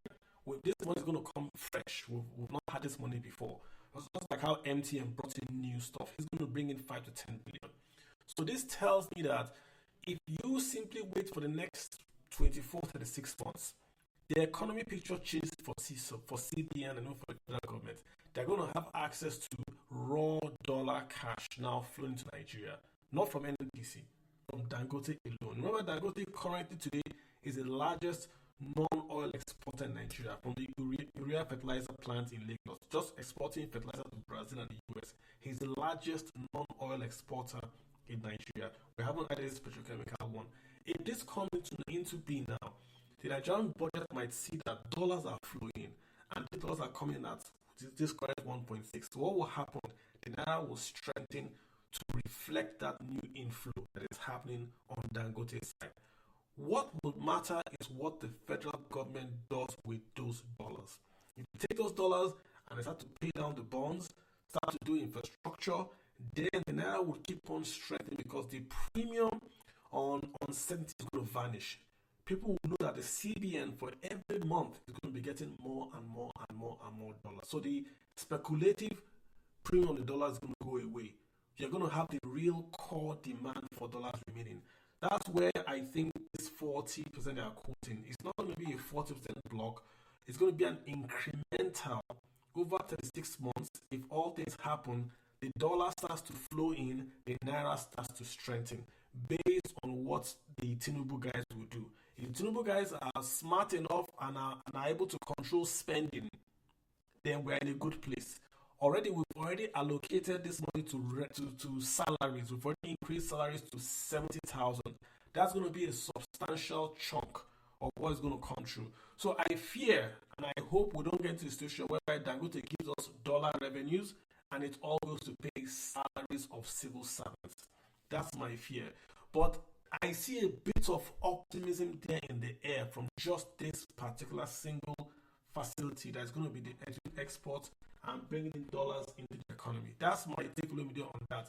The fiscal side might now, the fiscal side, they might now sort of get aligned with what's happening and say, okay, we've crossed this Rubicon, we're going to align our spending, we're going to coordinate the budget, we're going to make sure that the states and the federal government are spending as one, we're going to get credit in things like that. If that happens, we're in a good place, Olumide. We're in a very, very good place. For the next, by election time in 4 years, 2 years, 3 years, we'll be in a very, very interesting place. It's not all doom and gloom yet.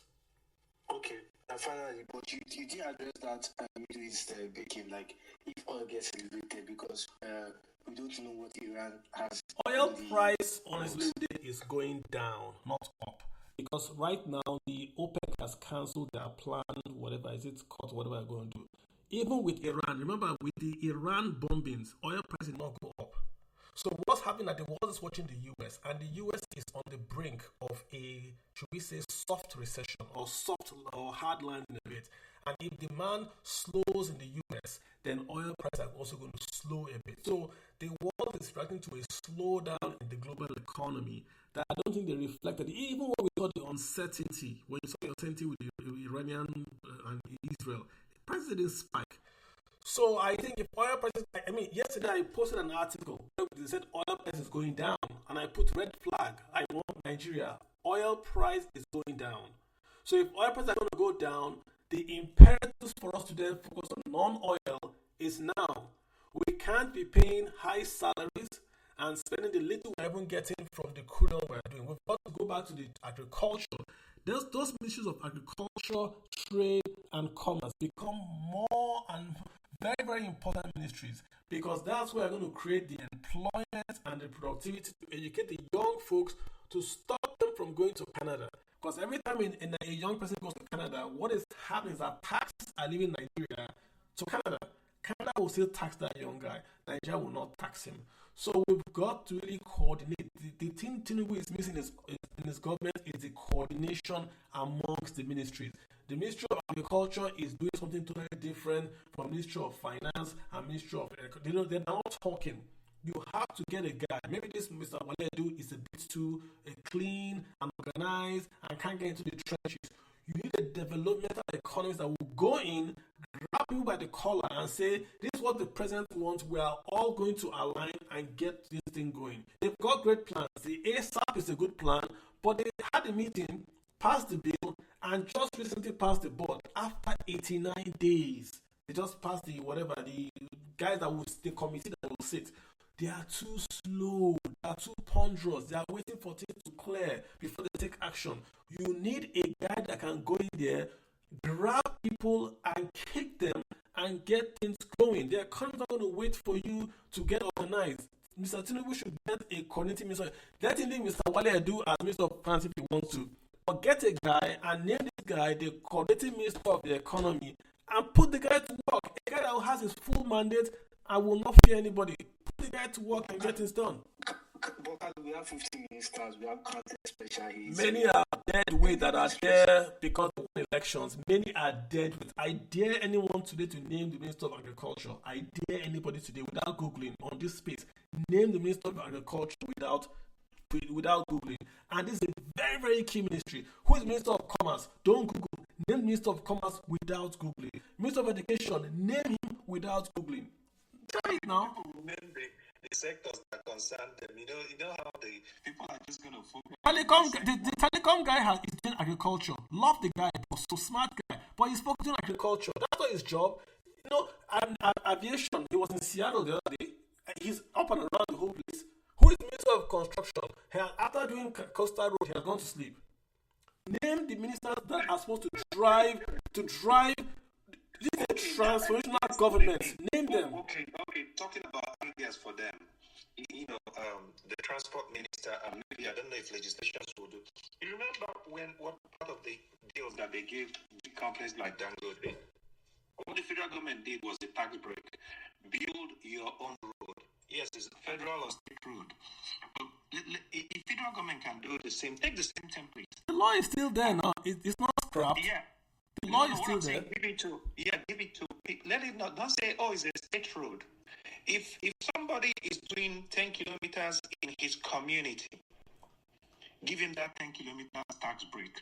So that people will know that, yes, you're developing your community, but you have something back in return. JTF. If it is costing you, see what I'm saying? Because government will have to evaluate it. This is the standard, this is our standard construction this thing. And we agreed that it's 80 million naira per kilometer. And you put 800 million naira to do that road. They should sign it off and give you 800 million naira tax break. JTF, what I'm saying is that I'm not interrupting you. I'm saying the laws of Nigeria today, if your village does not have power supply, water supply from the federal government, and you put a factory in your village, you don't pay taxes.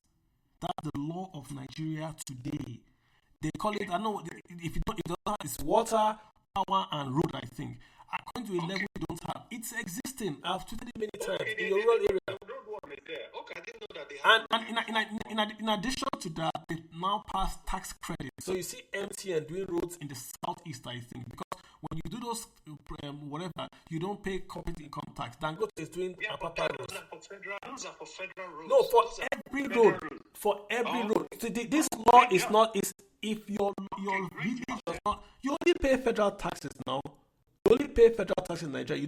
Companies don't pay state taxes. They pay state payee. So the only federal government collects income tax. I don't know. So If you are a company and you cite your industry in Nnewi, I'm not sure Nnewi people are aware of this. If you cite your company in Nnewi and Nnewi has no federal road, water, or power, you don't pay taxes. I'm going to post it again. That's the law of Nigeria. It's NIPC, Nigerian Investment Professional Council. They have a law. Like, I'll post it up again. Great job. Those are the kind of things they need to do. They don't say it now. They don't. They actually need town hall meetings for They don't communicate it. The ministers don't communicate it. They are private people that want to do that. So that you know you're not just doing it for your community. You still have some benefit apart from using it. You at least your tax. You know that for the next 10 years you're not paying tax. There's a guy that is doing coconut dwarf whatever all over Nigeria. You give him land, you come train your youth. They'll do dwarf coconut. He'll export it. That's what Ministry of Trade. Let's move on. We have nearly about 4 minutes to go, right? On this, we'll be here for 3 hours. Mr. Ben, let's sort of round down. Many guys want to speak. I didn't get them to speak. I do apologize. Ben, you've got the floor. Ben, what's your mind? Yeah, good evening, everyone. Good evening, everyone. This space has really been. Sorry, can you guys hear me? Yes. Okay, so this space has really been very informing. I just have some questions regarding crude oil supply to Dangote refinery. I heard someone on the space say that Dangote has an oil well. Is that true? He has 2. He has 2 oil wells. Yes. Do you have any idea of the production? I don't. If you're on my tail, I posted a long the Twitter space we had on Dangote. 20,000 barrels. Yeah, I know. I posted that time. Yeah. He can buy. He has 2, but he can buy more now. So. And he can also be assigned some marginal oil fields. He only has 2 marginal. I don't think the focus for him is that marginal. He can buy like the experts have said. He can buy if he wants from the market. Like he was buying WTI, he can buy more if he wants. So that's what the experts here are saying. That he should buy the oil fields. He can buy crude oil supply. He can buy crude oil supply if he wants to get crude oil to feed his feedstock. Yeah. He can buy international. From what I've been hearing from NMPC and all that, the 1.3 million barrels of crude we're doing, they are claiming that it's already stretched out. That they've already is it futures or forwards? They've sold some. Yeah, Ayo can give you more. Ayo this can give you more. To have some.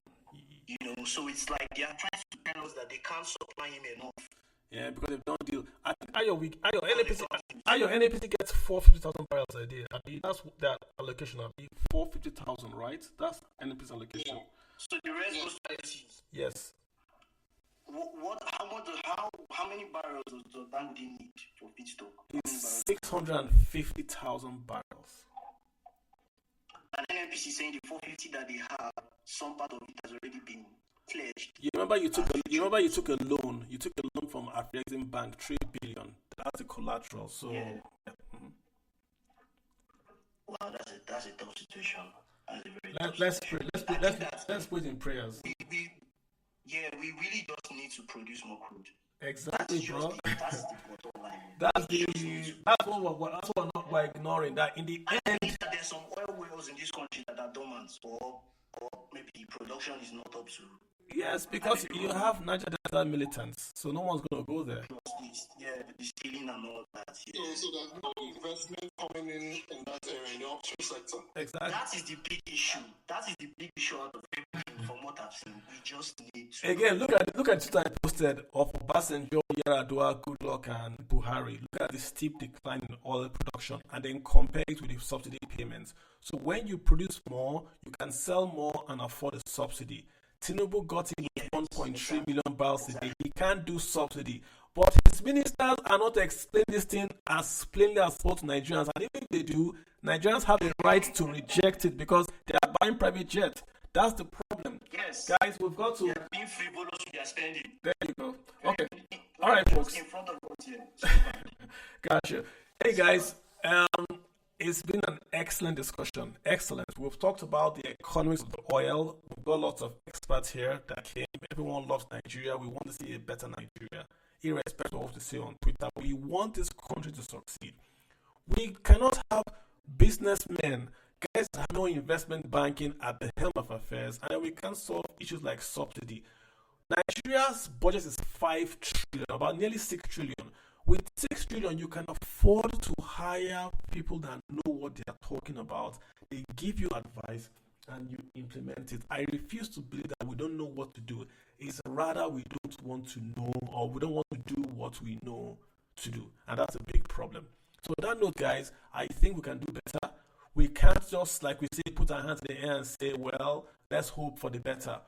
We must solve this because you are being paid to solve it. If you can't solve it, get out of the way. Let someone that can solve it come in and solve it. We can't have Nigerians hungry or paying excessive amounts for fuel that God has given